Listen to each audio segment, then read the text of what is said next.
lurking, I'm watching them close. Acting like friends, but really they foes. Thought they was scheming and said adios.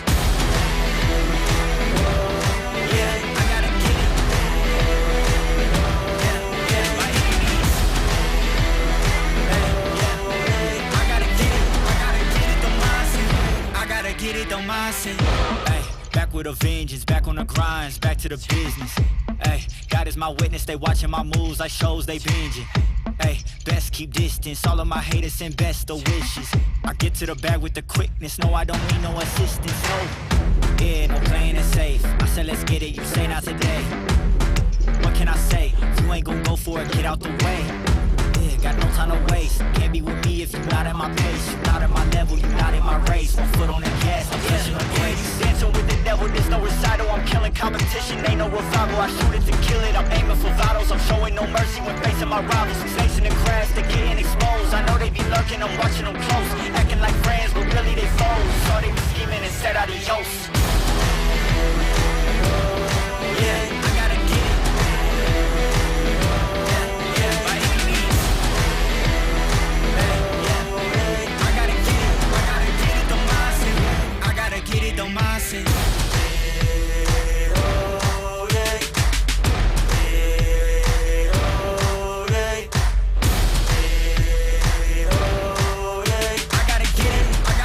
the mindset. I gotta get it, the mindset.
The world of BMW Virtual Motorsports lands back at the World Centre of Racing to kick off what is another year of electric racing here on iRacing.com. Hello everyone, welcome along to RaceSpot TV, to the iRacing Esports Network as we get set for multi-class chaos as we welcome you to the BMW M Sim Cup, BMW's virtual motorsports offering for 2023.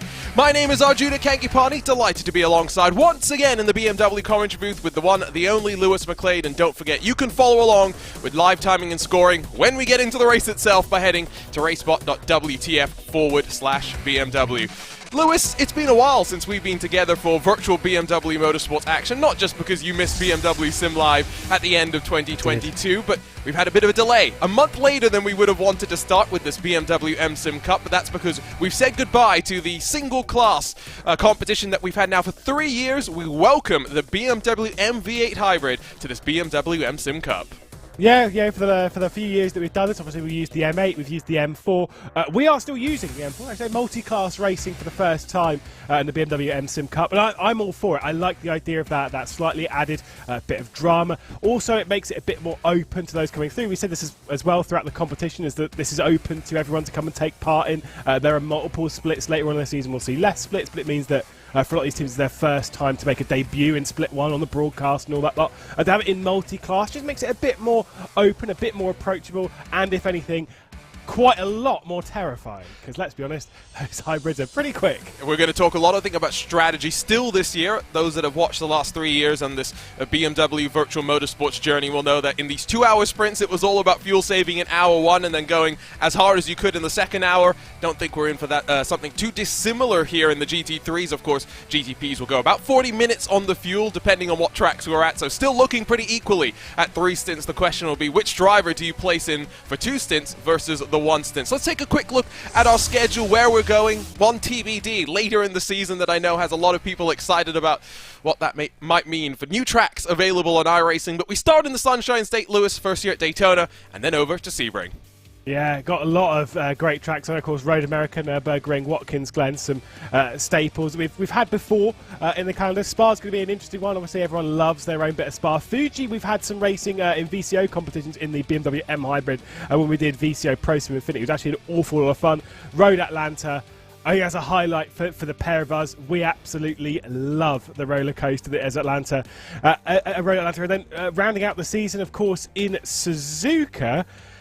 That's going to be tricky. It's going to be tight, and yeah, when you've got a championship to play for, prize money per round, that's going to get a little bit dicey, especially that multi-class stuff, because if you're in one of those hybrids, you're going through some GT3 traffic, going up through the S's, you're going to be in a lot of trouble. But always, this season has to start at Daytona. Yeah, no, it always starts at Daytona. Don't forget to stay tuned on the BMW Motorsport social media channel so you can stay connected with where we're going in that penultimate round of the championship. And that is one of the other major differences in 2023. Unfortunately, no BMW Sim Live at the end of the year, so drivers aren't fighting for qualification to that year-end event. Instead, it's about just under $50,000 in prize money to be paid out over 10 regular season races. Just like last year, Lewis, points are scored as a team, but you're classified as a driver, which means that we'll be tracking driver standings over the course of the 10 races. Prize money still on the line, tots up to about $6,000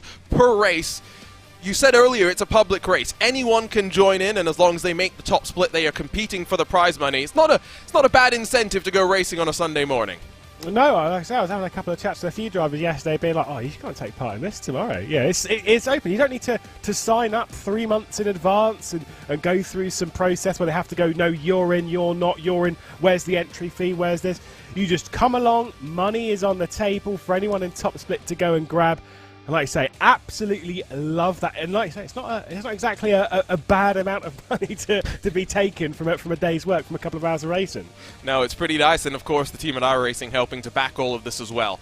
Let's talk a bit about 2022 and the journey that we went on. Again, it started on the high banks where Gianni Vecchio, for the 3rd year in a row, came out on top in what was a photo finish. It was a great way to start the year off. Not long later, just a handful of weeks later, over to the Michelin Raceway Road Atlanta, even a 5 seconds time penalty could not stop Reiner Talvar and Phil Denez from grabbing victory, and then they did it again at Sebring the next time out. It took to the last lap, it took to a physical pass over Patrick Holtzman for Phil Denez to grab the Zebras their 2nd victory.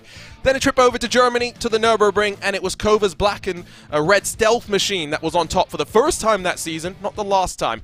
Then finally, it took until Watkins Glen for Maximilian Benecke and Patrick Holtzman to come out on top. But once they were at the top of the standings, they decided to do it again. Next time when we went over to the Ardennes Mountain in what was a pretty frenetic race at Spa-Francorchamps, again with some new colours on the car, Benecke and Holtzman on top. Back over to Germany and back with Kova in their winning way. Slightly different driver lineup. Unfortunately, though, even with the 2 victories on the season, Kova struggling to get drivers locked into BMW Sim Live. Not an issue for the Apex Racing team. They conquered first at the Barbara Motorsports Park to start off what was a string of victories, then over at Silverstone, where we saw the Apex team working together to maximize points for BMW Sim Live, and then all roads ended at Suzuka, where Kevin Ellis Jr. became the first driver in series history to win 3 races in a row and claimed his spot along with the rest of the Apex Racing team spot at BMW Sim Live. And when we arrived at the end of year celebration, Maximilian Benecke was not to be defeated this time, becoming your 2022 BMW Sim Live champion. And that brings us all around again to do it at the Daytona International Speedway to start our year off once again, Lewis. We just finished the iRacing Daytona 24. We just watched the Rolex 24. We watched the BMW MV8 Hybrid make its debut. And now we get to see what we're in store for in this 2-hour sprint. Yeah, at least in this competition, this race has always been a red line race. It's always been that focus towards them. Of the 3 times we've done this, in 2022, in 2021 and 2020, it has been a red line, not only a red line victory, but a red line 1-2. In this race. Of course, Gianni Vecchio finishing in second in that 2020 race, and then in 21 and 22 taking back-to-back victories. It is red line territory, but as we enter this slightly new era of BMW competition in esports with the M Hybrid, multi-class racing, I don't really... it's as open as it can be. One thing that we know for sure is it's not going to be a red line 1 and 2 once again in 2023. No red line entries, but still a stacked field of competition. One thing that you noted before we went live, Lewis, is the fact that we do have multiple entries from some of the major teams here today. Again, like I said, we've got a stacked lineup, and it's stacked in a slightly different way to what some may have expected. Yeah, we do actually have a red line car, by the way. Oh, we do? It is in the GT3s. It's Lullam and Pinto who will be taking to that one in the number 20. So we do have some. We do have a VRS Coanda car as well with Pash Gergis and Castro Lado. But like you say, when it comes to the majority of this field, you are talking about teams like the Apex Racing team and how much they're focused on getting a good result from this race. And BS Competition and the BS Turner got a couple of cars from Deux, got quite a few from Race Clutch, 4 cars from Race Clutch. I was chatting to John Bennett, who'll be racing for those today, about how many cars they've got across all the splits. I think it's 8 cars that Race Clutch have entered into this event, which will be obviously across quite a few of the splits. We've got a few SRC Movano Quarters, Team BGZ. There's a lot of teams that are represented with multiple cars, and kind of I'm all for that, but it does mean that for some of those cars are coming like Netrex and like Impulse that are coming with just a single car entry. Well, they might be in a little bit of trouble later on when no one wants to work with them. We're getting LMDH times coming in first. You can see them on the left side of the screen. 1:35.14 provisional benchmark laid down once again by Pedro Sanchez Albert, who has really picked this car up quite quickly. We saw him impressive in qualifying in VCO Pro Sim Infinity at the end of 2022 and carried that form forward pretty rapid in qualifying for the iRacing Daytona 24, as well as was John Bennett, who sits second for Race Clutch Valtteri Alander for BS Turner in that split liveried machine. Currently sits in what is the 3rd position. We'll wait for the GTD times, the GT3 times I should say, to come on in. There is red line with Lullam and Pinto behind the wheel.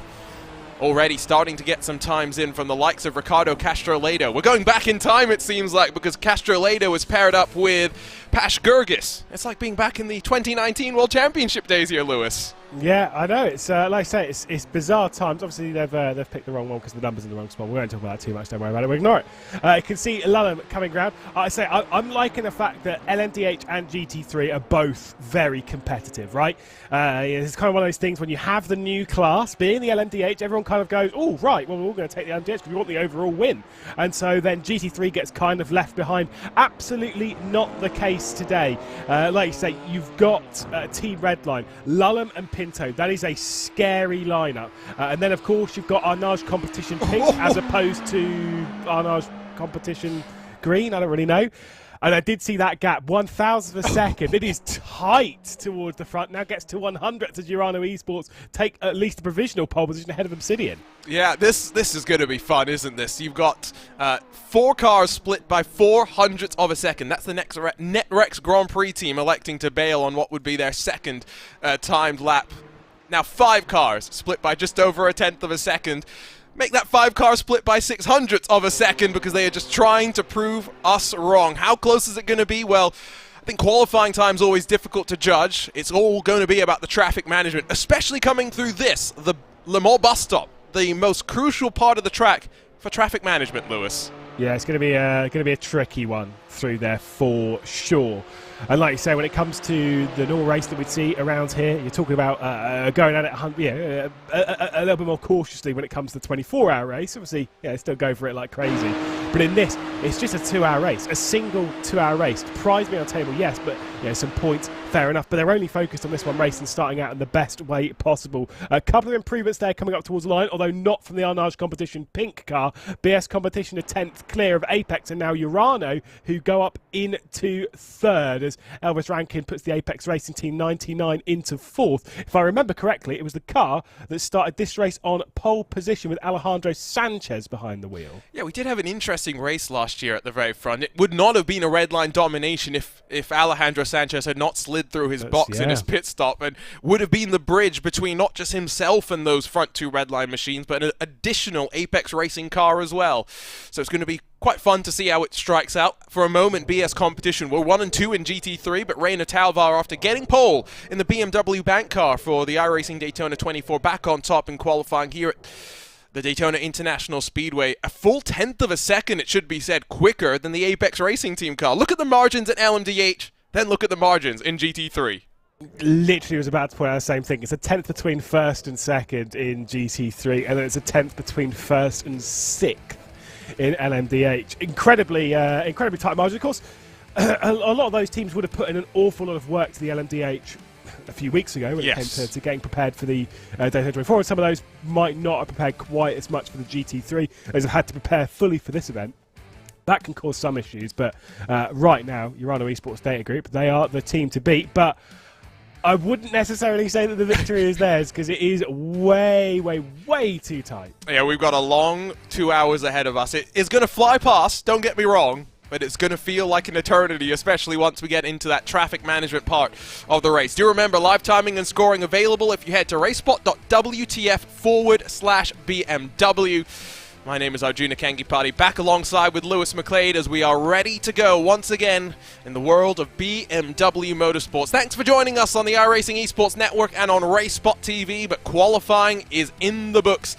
It's time to show you how they're going to line up for the 2-hour blast around the Daytona International Speedway for round 1 of the multi-class action that is BMW M Sim Cup. It's the 4th year that BMW have partnered up with iRacing, and we're going to have an exciting year with $50,000 on the line across of 10 different races. It's Vlad Kimichev, though, that punches his way to the front of the field with 1:30.481, enough for Urano Esports Data Group to grab the pole position, but look at the margins behind. 100th back, Pedro Sanchez-Albert for Obsidian Racing. 300ths back, Josh Ladd for Williams Esports Fanatec. Mike Partington then just a further 5,000ths behind in the sister Williams Esports car. Eduardo Leo for SRC Movano, 600ths back. Then you go back to Yao Vaz in 6th position, a full tenth of a second back. Then the margins start to get, well, momentarily bigger. Valtteri Alander, 7th for the BS Turner split liveried machine with Race Clutch in 8th, 9th, and then NetRex Grand Prix represented in 10th. You'll see a handful of these BMW factory liveries, not confusing at all for us in the commentary booth. Pure Sims and Urano 11th and 12th. Pure Sims, of course, coming off a top 5 finish in the iRacing Daytona 24. Another Race Clutch entry with Marcus Deck behind the wheel in 13th has SRC Movano for company. HS Racing has the Patrick Wolf entry, of course, now that he has left Veloce. Going to be interested to see who he's paired up with. Race Clutch, Maniti, and Hydro Race Geodesic Racing through the front 9 rows. Riley, Obsidian, Apex, Wave, Door, and the Benzo Racing number 71 make up those front 12 rows. And We have a handful of cars still left to talk about. Let's go over to the GT3s though, of course. Reina Talvar back on top, but he's got Apex for company on the outside of the grid. Luke McEwen will line up second with Luke Akita in the Urano Esports HP 193rd. Elvis Rankin fourth for the Apex Racing team, number 99. With BS Competition, it has Oskari Rine in the Finnish flying machine, alongside Gael Valero to make up those front three rows.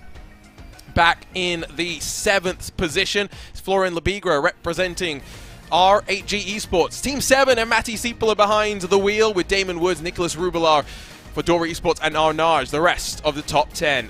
Bench drivers get off the bench to make an appearance here today alongside the Valkyrie Experience Competition lineup, with Texaco Racing by TK and Gustavo Ariel 13th. U-Race BR Redragon by Reich in 14th position, bit of a Brazilian rivalry there. Steinbraten in a new team in 15th, with Redline all the way back in 16th. Altus locking out row number 9. We'll scroll through the rest of the names. As we said, Lewis, it is a stacked field. The margins are so tight. It's very difficult to have any sort of expectation or predictions for what we've got in store. No, but I will still do my best because I've got to say, shout out to Luke Akita, the lone Urano, up in the GTD category, among all of the Apex Racing team and BS competition. Very easy to pick that one out. In the LMDH, I don't know which way to go. I'm going to go for one of the Williams cars, a very strong around here that we've seen. In GTD, I'm going to go Team Redline from all the way back there.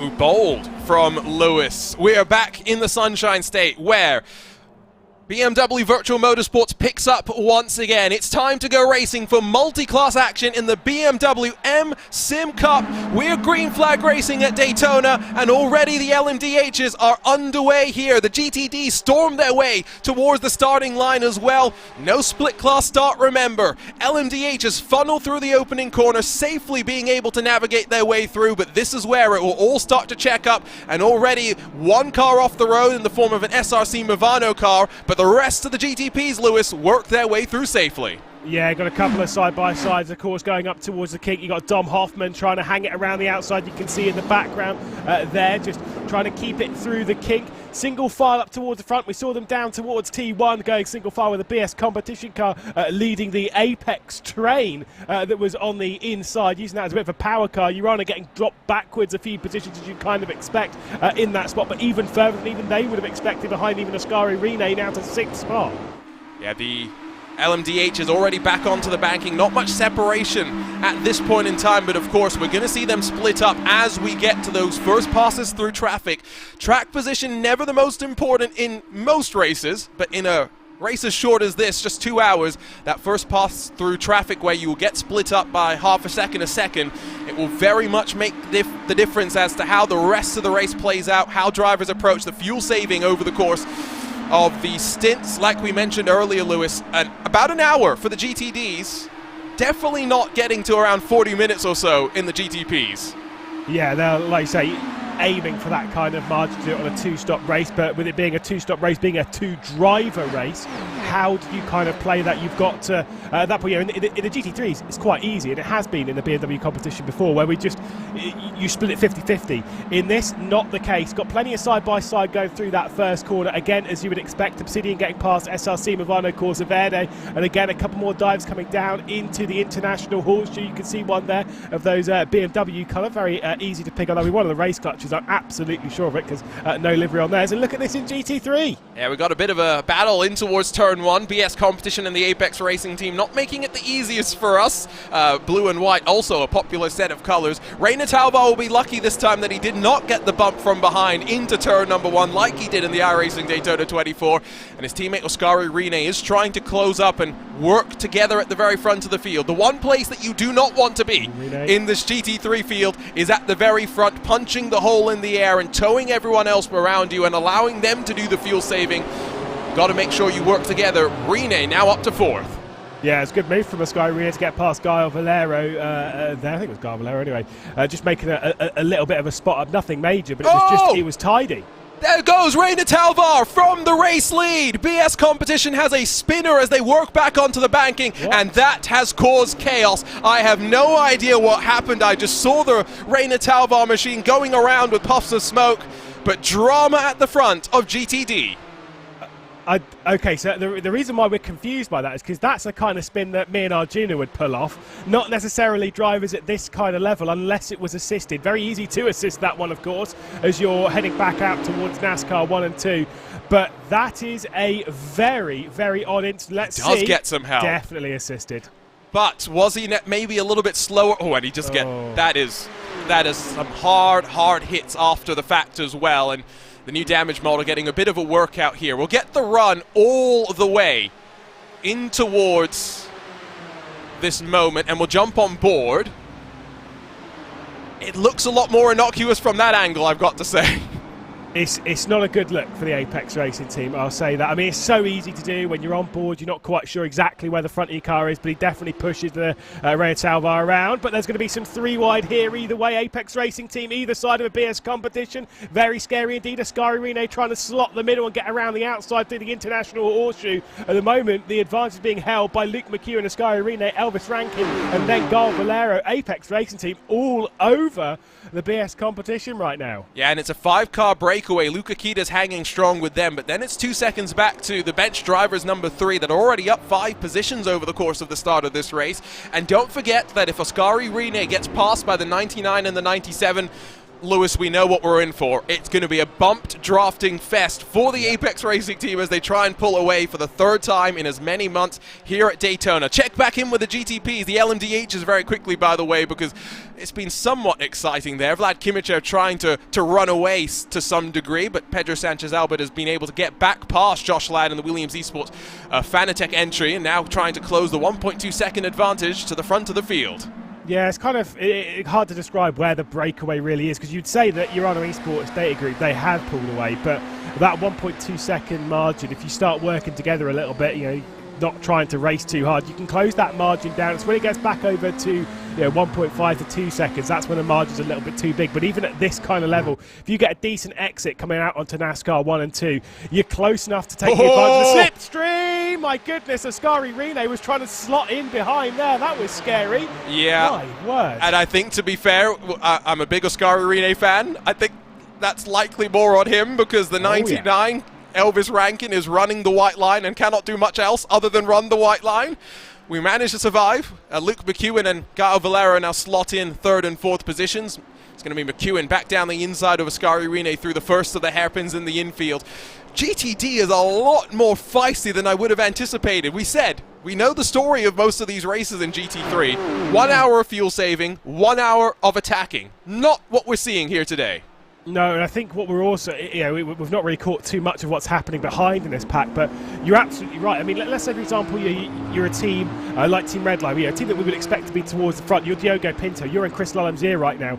They are well aware as to what is going on at the front. And I'm absolutely sure that Pinto will be saying, get through the field as fast as you can, because the Apex Racing team have 3 cars towards the front, and you know exactly as you said, if they get line astern, they're going to work together and pull away from everyone. Once that happens, if you're down the order, there is no way you're coming back. And whilst the Apex Racing team are looking very strong in the GT3 category, considerably less so within the LMDHs. Owen Carroll behind the wheel of the 199, running down in 19th position.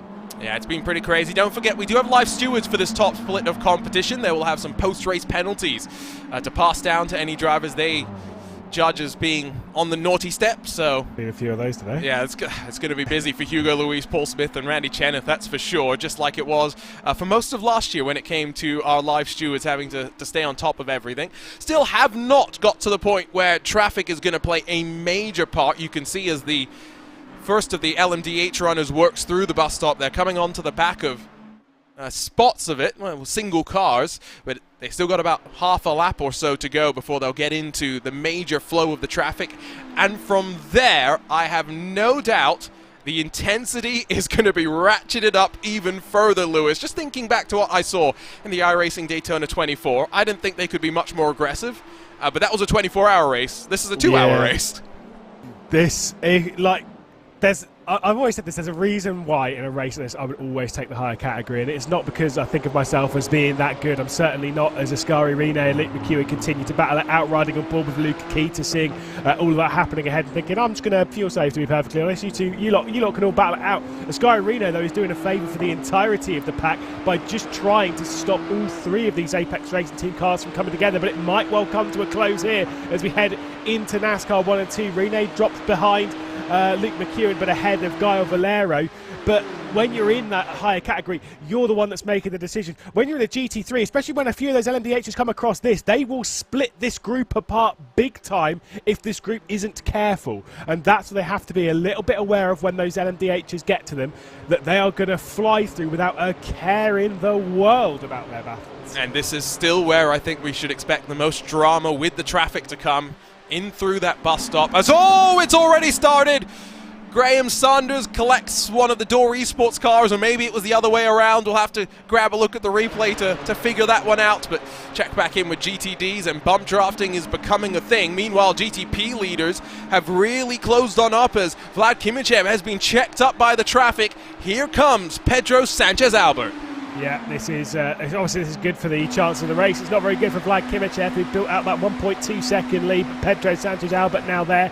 Josh Ladd there, Eduardo Leo as well. Also, this whole train will close up now, courtesy of this first pass through traffic. You can see how crazy this is heading through turn 2 through that kink up towards the International Horseshoe. That's a big send though from Vlad Kimichev. Wow, that was scared. Nearly cleaned off the Team PGZ car as well. Valkyrie and Arnage competition just there on the outside. That was a terrifying moment, but look how much he's having to lift on the Wayframe car coming through the kink. Yeah, they were side by side. They single-filed it out in the GT3s, allowed Kimichev to get back down the inside, but now three cars bumper to bumper at the very front of the prototype class, and still trying to dice their way through the traffic as we work back towards the banking. Hook the left, rejoin the 2.5 miles of banking that we've got. John Bennett. Oh, chaos. Not just Bennett around. Another race clutch car involved in this one, Fraser Williamson, as there goes RAG, big spud around. Welcome. Hold the brakes, please. Welcome to the BMW M-Sim Cup. Wow, that was not so good. Like I said, I was having a chat with Shredded Bennett a bit earlier on in the weekend, and like I said, has come back into this. It's been out on holiday, climbing volcanoes and whatnot, and enjoying life, but has come back to this race.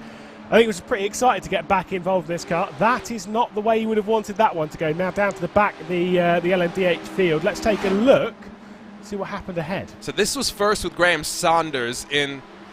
complete miscommunication. Yeah, there's no one driver that can really take full responsibility for this one. This is more of one of those miscommunications. That can happen. It is easy for these sort of incidents to occur and just the small mistakes to happen. The BMW jinx down for a second, and split-second reaction. There's not much that Saunders can do. No, like so Saunders is kind of expecting the BMW to come back onto the racing line. The BMW is trying to be... I said BMW, a few of those out on track. The Dur Esports car. You're expecting it to come back down to the racing line. Its car is trying to stay out of all the LMDH's way. Complete miscommunication between the two. It is what it is. Unfortunately, you can talk through this one. I have no idea what I'm going to say other than hold your brakes. Hold your brakes. Was that BS competition that went into, the BS Technical that went into Bennett? Here, we'll get a better look at it from here. No, it's behind them, isn't it, that it really happens. It's another BMW liveried car, which makes it very difficult to actually pick up who it was that got involved. But yeah, then John Bennett stranded, and then it was Florian Lebigra in the R8G car, wasn't it, that got... Oh, he didn't even get tagged from the inside. He got tagged from the outside. Did Bennett get involved in another crash coming into 7? It's possible. We'll try and get a look at some better angles. Watch here as the... Oh, yeah. It's just... There's so much going on. I think he makes contact with the SSC Movana Corsa car coming through there. Yeah, the Apex 199 definitely also gets involved. Goodness me. Madness. Madness. Race Control are going to be very busy in the opening 12.5 minutes of this race. Race Control are having to work for their paycheck here today. We'll put it that way. Top 4 in your LMDH are broken away to the tune of about 4 seconds.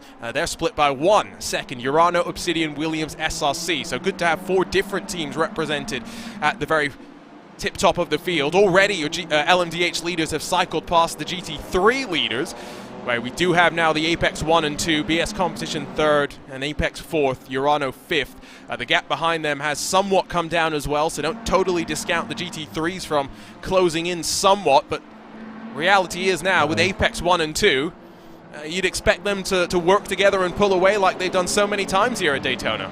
Well, they almost actually got quite lucky there. Thankfully, it actually went back towards the Sky Arena, just courtesy of some of those cars coming through. You've got the Apex Racing team, LMDH coming through, and that might split them up a little bit more. Sky Arena way out wide. That is a concerning gap from the top two back. I know, obviously, you're sat there watching at home thinking maybe not. It's done. But that is a huge, having it over a second with two Apex Racing Team cars ahead and with another Apex Racing Team behind BS Competition. If Apex Racing Team are only focused on this race, which of course they will be, they will have the number 97 being driven by Garl Valera now just mess about with the Sky Arena for a couple of laps and just basically remove them from the competition of Elvis Rankin and Luke McEwen. It's not illegal, it's not dirty, it's not nothing, it's just tactics. I'll go one further and say they're not going to even need to worry about doing that, to be completely honest. I genuinely think the gap that the Apex duo at the front now have, with the bump drafting, with the amount of experience that they have doing this strategy to pull away, it is done. It Absolutely. is dusted. Got word, by the way, that there are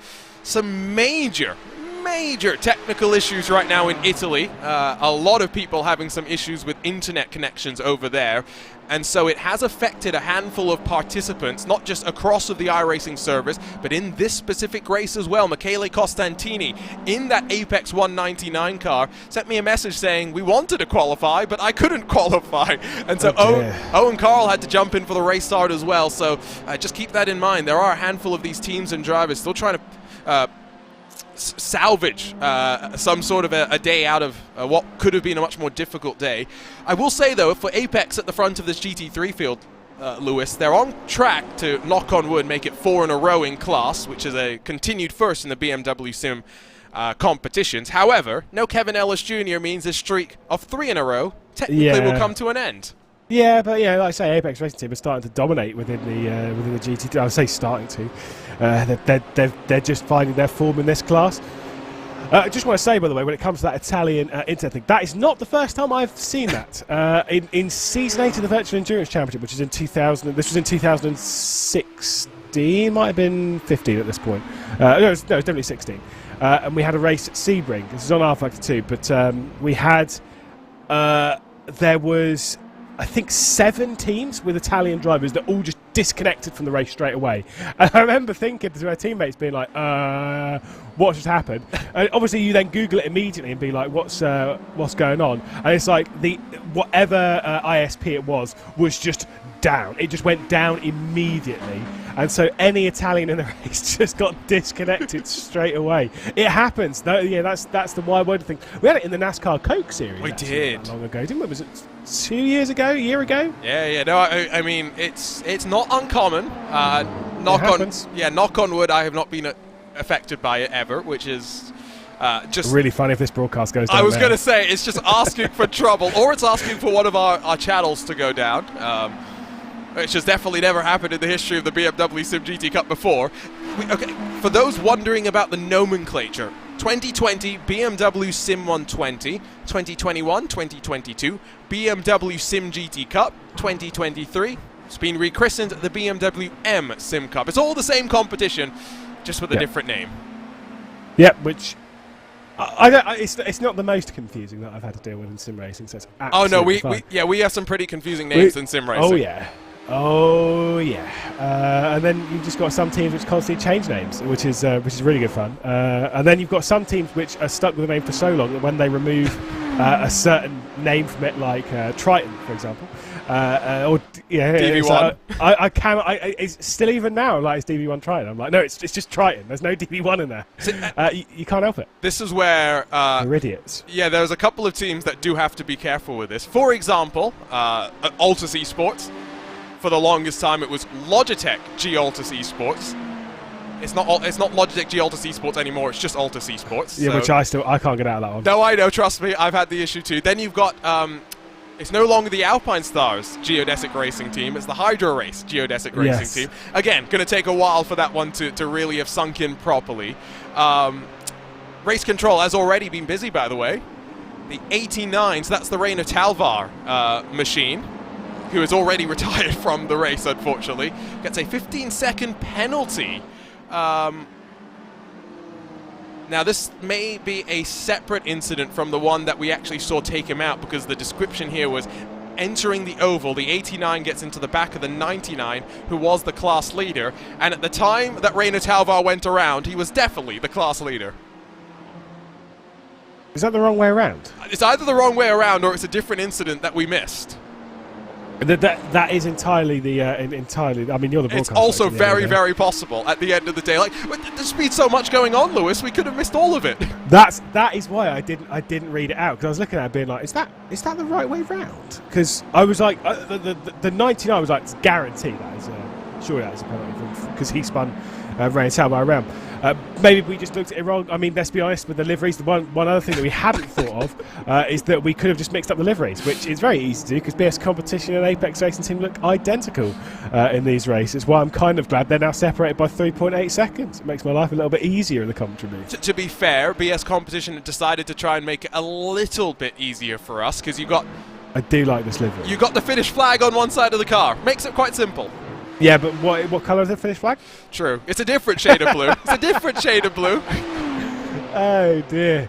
Ah, goodness me. Just this is it was the perfect time for the Apex Racing Team to take part in only just do the LMDH class, and then BS Competition could just do the GP, and then we're sorted. We're done. Yes. We're done. But the problem is, of course, BS Competition, one of our official BMW teams, we saw them enter a BMW MV8 hybrid in the iRacing Daytona 24 with the BS Turner split livery. So, yeah, no, we're going to have to say one of you guys in this class, one of you guys in the other class. Fortunately, It's not an issue with Urano and Redline anymore, because Redline are no longer black and red. They're more like bluish red, bluey and red. But yeah, I think we are. Yeah, but it's so dark it is basically black.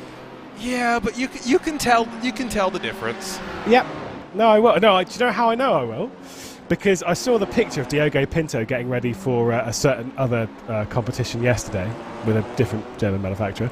And I remember seeing a photograph being like, has he switched to Red Bull? I was like, oh, it's the red line. Yeah.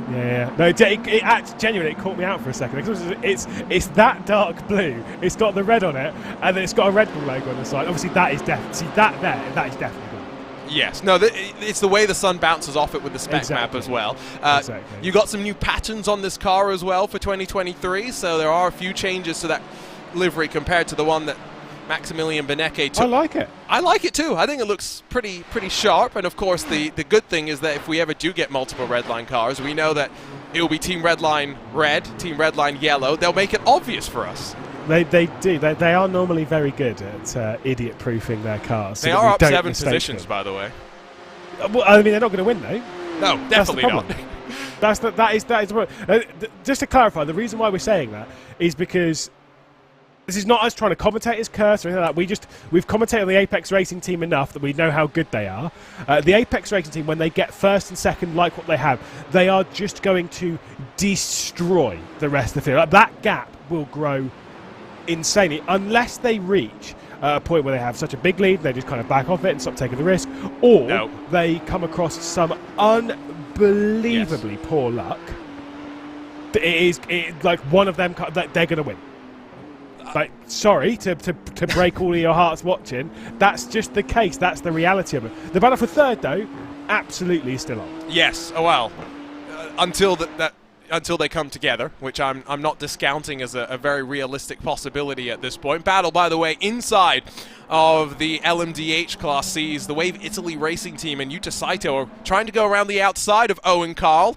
Not the wisest place to put yourself outside of turn number 1, but I guess you'll try something if you want to make your way forward towards the outside of the top 10. You got the Riley Sim Racing Team and Patrick Richter right behind. Benso Racing in 17th spot trying to close the gap as well. Yep, for this Apex Racing 199 car with Michele Costantini, Owen Carl, I think they would have been hoping for a lot more, but it's the trouble with not getting qualifying time in a class of 27 cars. Right. Just to clarify, by the way, because there is something we need to correct from earlier. This is one thing that could be a problem for the Apex Racing team, although not really, because they've still got McEwen there. Elvis Rankin, the number 99, that penalty that we read out earlier, the 89 versus the 99, we said the 89 would get a 15-second time penalty. That is incorrect. We were right in our confusion. It is the other way around. So to correct you on the instant, the car 99 will receive a 15-second time penalty post-race after contact between themselves and the 89 entering the oval section earlier on that spun the 89 around, Reina Talvar being the class leader, and so it'll be a 15-second time penalty for the 99 post-race. And guess what? I still think they'll finish second. I was just about to say, I think they'll finish second as well. They've already got, what, a 6-odd second lead. It's been 25 minutes. They've only pulled away from the last, 10 minutes. They've already pulled out 6 seconds. So it's like, yeah, I think that 15-second time penalty is going to make much difference at all. No. It's the unfortunate reality, though, of racing. I think it's the wrong penalty, by the way. No, you penalise the action. You don't penalise the consequence at the end of the day. It was I don't want to say innocuous shove, but it was a seemingly innocuous shove. That then led to a lot more chaos than he could have expected. The chaos had already started behind, don't forget, as well, so I have the feeling there would have anyway been more incidents happening no matter what. Front of the LMDH field starting to work its way past, once again, the GT3 traffic, still 4 contenders at the very front, although the gap back to Mike Partington has come down by a full second compared to the last time that they were working their way through the traffic. Now you can see the Williams Esports Fanatec car, Josh Ladd behind the wheel, diving to the inside. Eduardo Leo going to follow through into that Le Mans bus stop. By the way, that is now the official new name for the corner, Lewis. Is it the Le Mans bus stop? Yes, because I hate that. It's better than Le Mans. Are we agreed there? I think it still should be the Le Mans chicane, because it was the bus stop.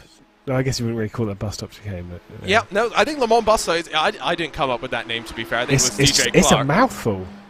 It is a mouthful. It is just a mouthful. Like I said before, I'm so about this whole Le Mans, IMSA and WEC sort of coming together and there being this sort of this merger of worlds, because let's be honest, we're all going towards the same goals and stuff, and that's in the motorsport world, in the sim racing world. Like I said, I love these little mergers and these kind of things. So I like something at Le Mans being called Daytona. I like something in Daytona being called Le Mans. I like that, but it's like, yeah, but you've changed something which already had a name. Yep. Well, to be fair... What's the kink called around here? It's called the kink. Call it the Le Mans kink. Yeah, but what's the final corner at Spa called?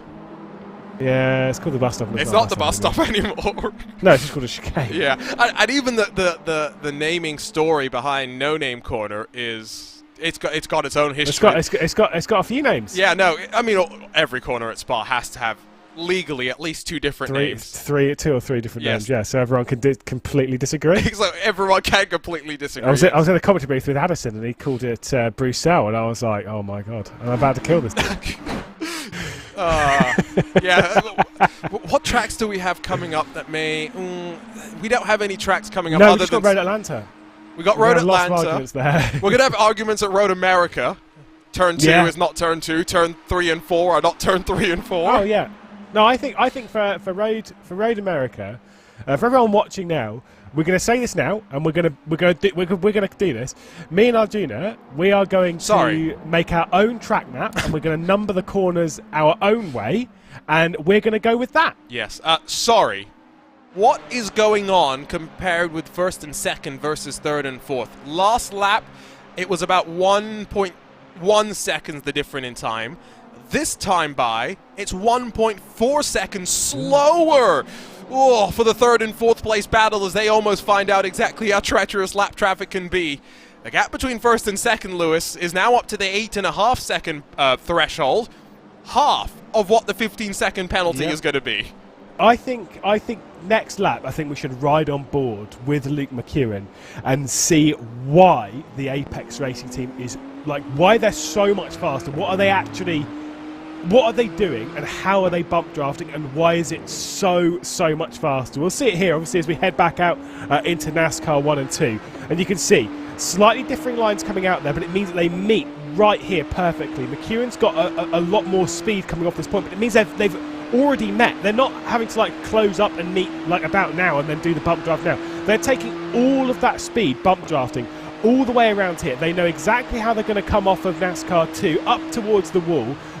McEwen obviously backs up before they go through the chicane, but watch him through the final part going through the Le Mans bus stop here, because I guarantee he's going to be faster, because he's then going to close up and bump off almost before they've exited the Le Mans bus stop. He is already there. Bam, bam, bam. And that, like each time you do that, that's 3-4 tenths perfectly coming out of onto NASCAR 1 and 2, perfectly coming back out into NASCAR 3 and 4 and onto the start finish straight. And you gain that 3 or 4. It's absolutely insane how much time you can gain if you can get this done perfectly, and this is about as perfect as you're going to see it done. It's ever. 10 seconds, Lewis. It is 10 full seconds. They might genuinely lap the field. Yeah, that is not a joke. No, and I think you described it very pertinently, and you got the crucial thing there. We saw attempted bump drafts in the iRacing Daytona 24 go wrong because drivers would try and get close to each other on the banking. These drivers are always close to each other. They're not risking anything technically going wrong. They're sticking as close as possible and just locking up and trying to carry that momentum forward, and it's something they mastered for the IMSA Esports Michelin Global Championship season finale, a championship that they basically already locked up at that point, we should make it clear. Yep. But they have perfected it over the off-season. I think that is the best way to put it. We've got a train for third now. 500? Oh, good question, because they do have some drivers now who...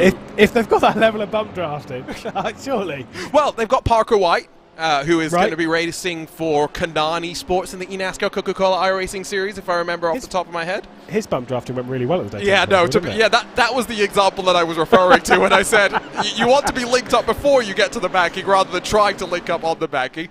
Parker White maybe needs to learn a little bit. It didn't go well. Yeah, he'll want to learn a little bit. You got Kevin Ellis Jr., who has made comments about, maybe wanting to do some eNASCAR racing in the future. Not sure if we'll see him this year, unfortunately. Yeah, but still, even in the Open, the Open Daytona 500, just getting that. I mean, top split might well be just be a big string of Apex racing team drivers. He'll be flying back from Poland that week. Oh, is it that week? Yes, it's that week. Oh, well.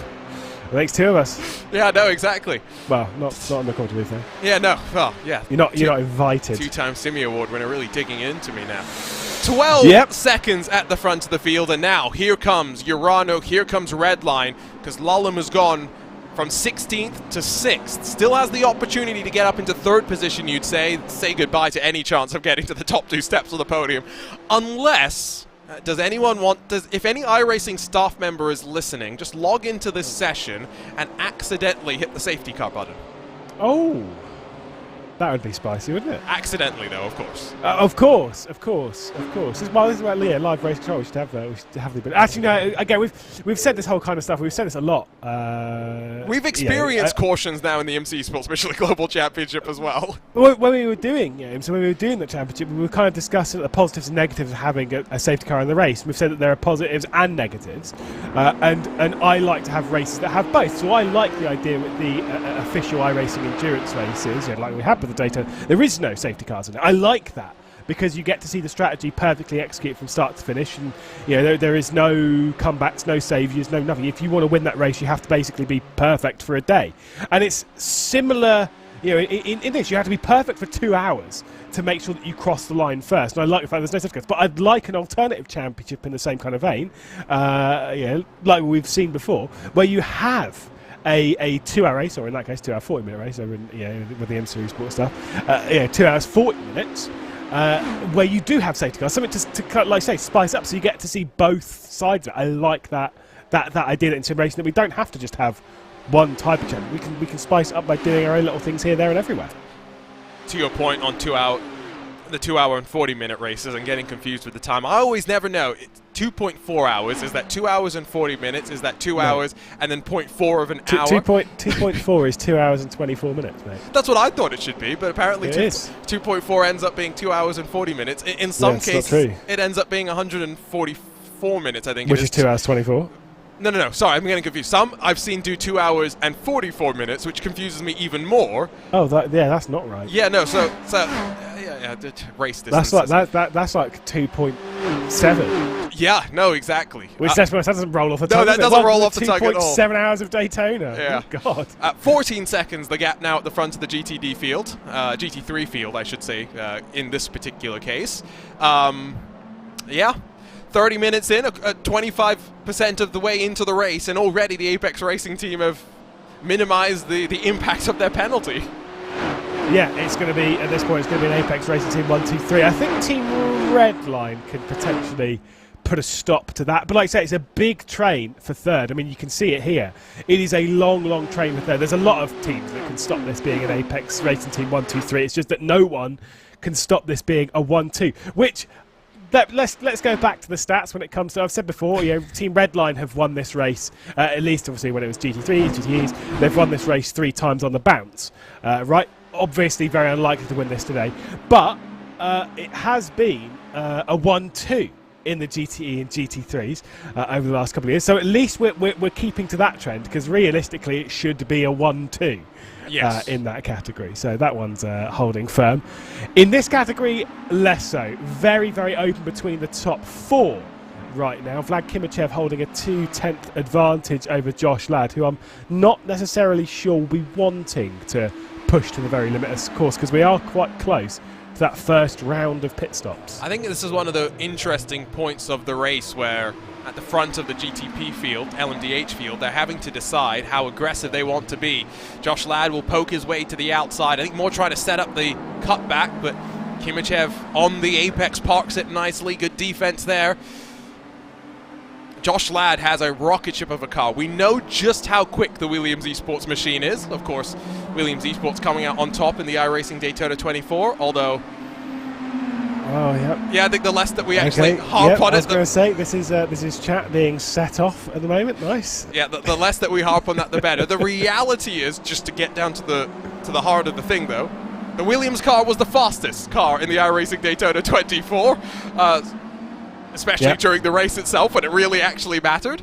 I would think if Josh Ladd can get past Vlad Kimichev, he might actually fancy his chances of building a bit of a gap. Yeah, qualifying shenanigans and big race drama aside, be completely realistic.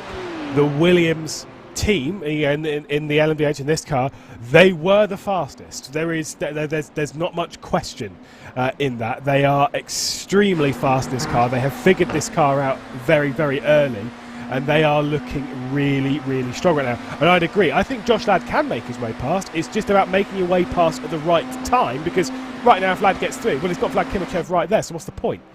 Kind of sit there, wait, maybe try and do something through that pit stop sequence as one Williams Esports car is going to go backwards, because Dom Hoffman's making his way up to the top 5. Yeah, Dom Hoffman already has himself cleared as well, by the way, so pretty good exit out of the bus stop chicane, Le Mans chicane. I am going to make that mistake a handful of times more still in 2023. Around the outside, though, you never want to be left there, and Partington will hold on, just costing each other a bit of time there as they trip over one another. But crucially, they actually gain time to your leaders because, well, traffic is a thing once again, and they've caught that second peloton at trying to hunt down your race leaders. That basically extends from 3rd position to 16th position as we work through the West Horseshoe. Josh Ladd getting very sketchy in there as well. Like I say, it is going to be dicey through here, as we can see. Leo getting past Pedro Sanchez Albert, as we've got a couple of the Altus cars going a bit slow there. Wide. A cheeky bit of 3 wide now. This is where, if you're Mike Partington and you're Dom Hoffman, don't fight each other now. Let them get through traffic and fight afterwards, because you might genuinely close up to that entire group ahead if you can navigate traffic cleanly. Look at this, switching back to the inside before they get towards the Le Mans bus stop. And that's Vlad Kimichev hanging on to the race over Josh Ladd, but pulling out a very, very large margin over Leo behind, because he's stuck in all that traffic. Yeah, this is exactly what the traffic does. It breaks up the parties, and now 2 seconds split 2nd and 3rd.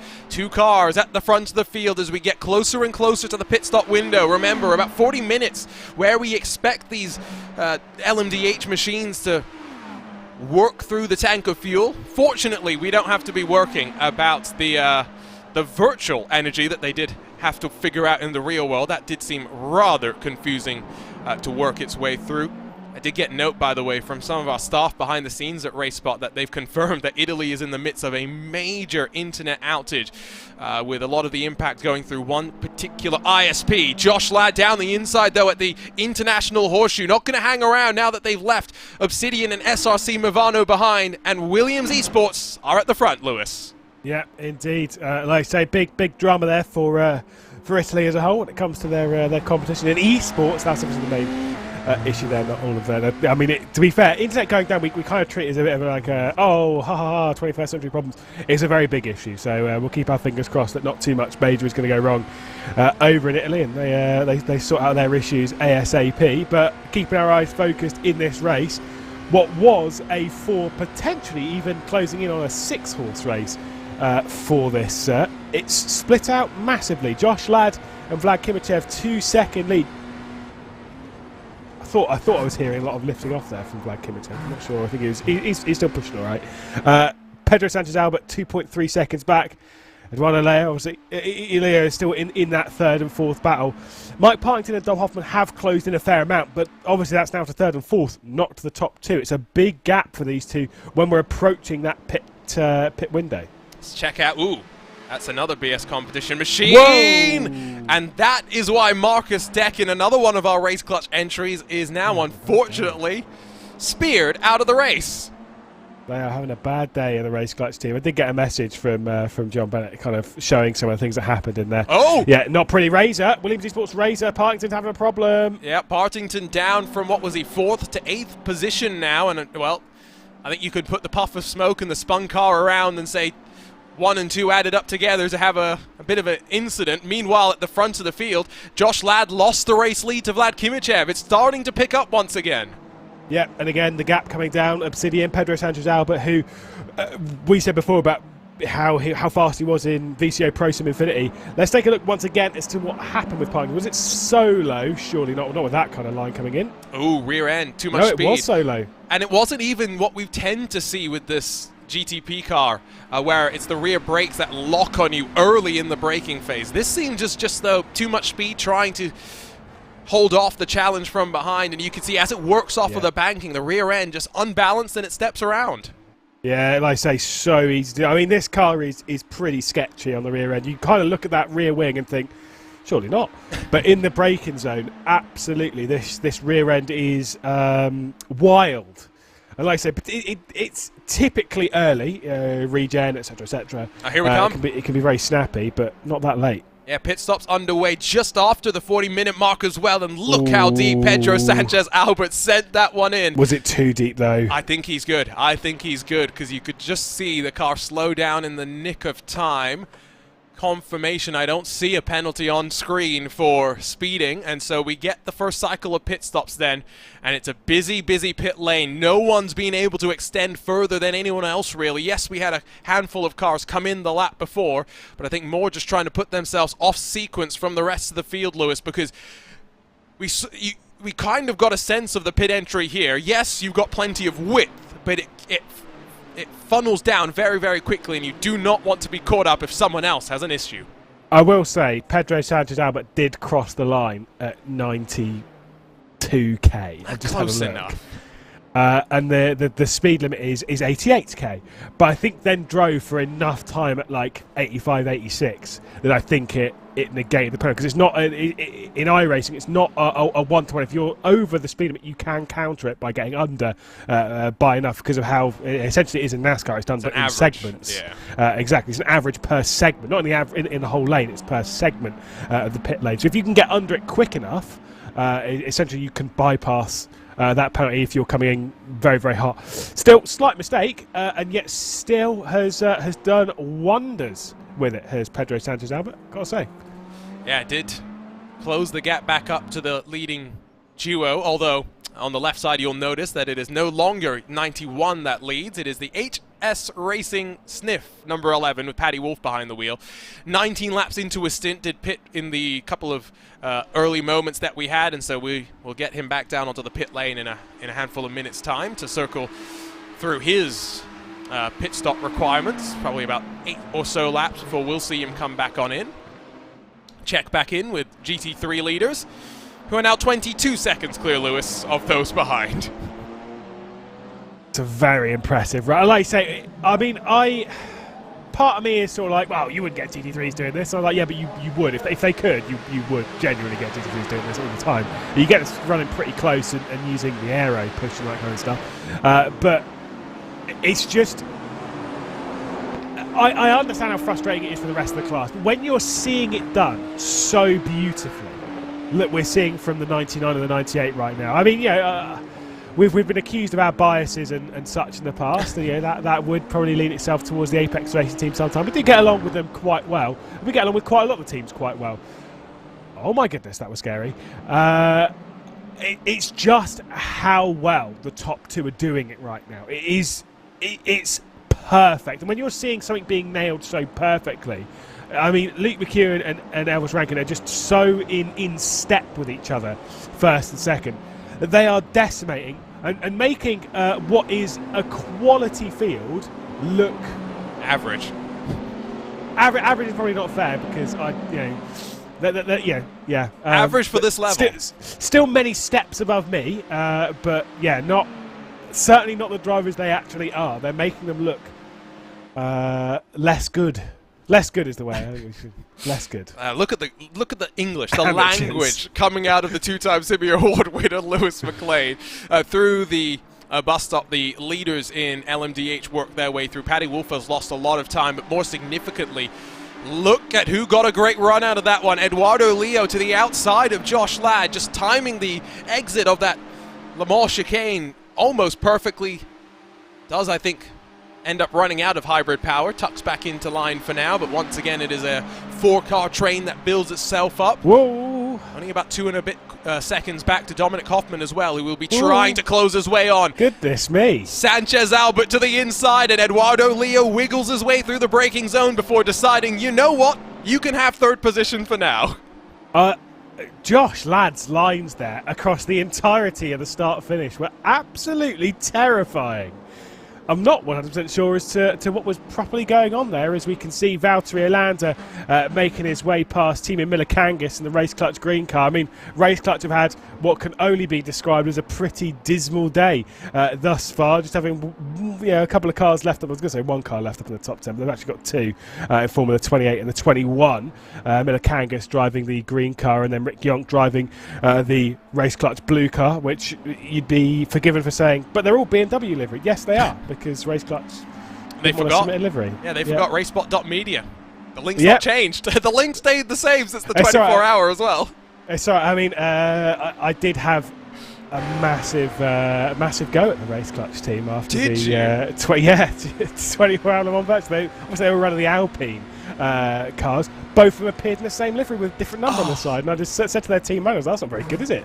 That is 4 teams now in my naughty book. I assume you're talking about Jürgen van Bergen, by the way. Yes. Yes. Okay. The team manager on that side of things. Yeah, I mean, you could talk to Robin Bonden or.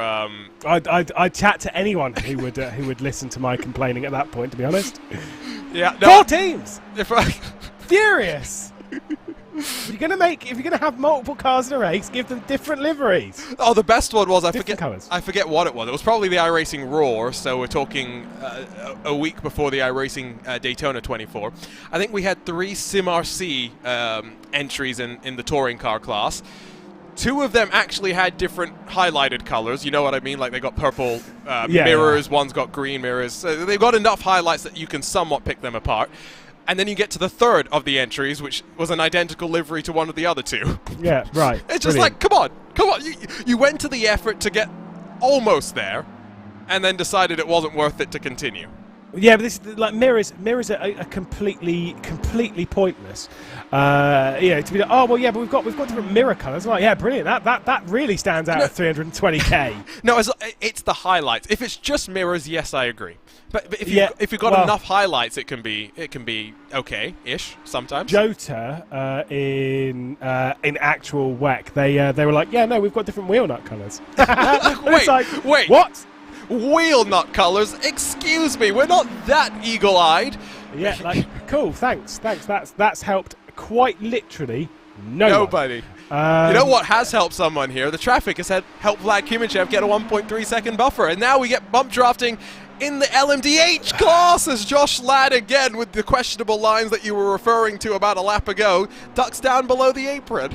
Yeah, absolutely terrifying for yet another lap there from Josh Ladd. But I say bump drafting can work in the GT3s when you've got two teammates that work well together. In the LMDH, you're going a little bit too fast, you know, especially with how the power deployment. The power deployment, it's not even. Yeah, obviously how you're wanting to deal with it at a certain point. Obviously how you've done your setups and like that. There's a lot that you can do that will kind of mean that you're kind of running your own thing. It's why bump driving is not a good idea, despite the slightly wide nose of this car. When it goes delivered, by the way, what's the two Apex Racing Team cars? Oh, no, they're identical. They are identical.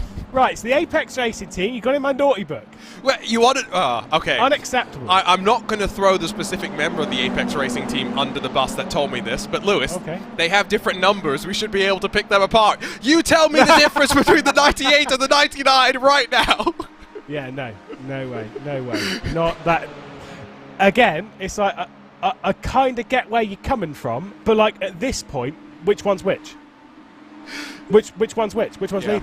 I went back. Who's behind the wheel? I'd be furious. I've gone back to that message from the specific member of the Apex Racing Team. If they're watching, who said that? No, I'm not going to throw. I'm trying to think as to who would have said such a thing. I'm not going to throw them under the bus. My DMs are still open.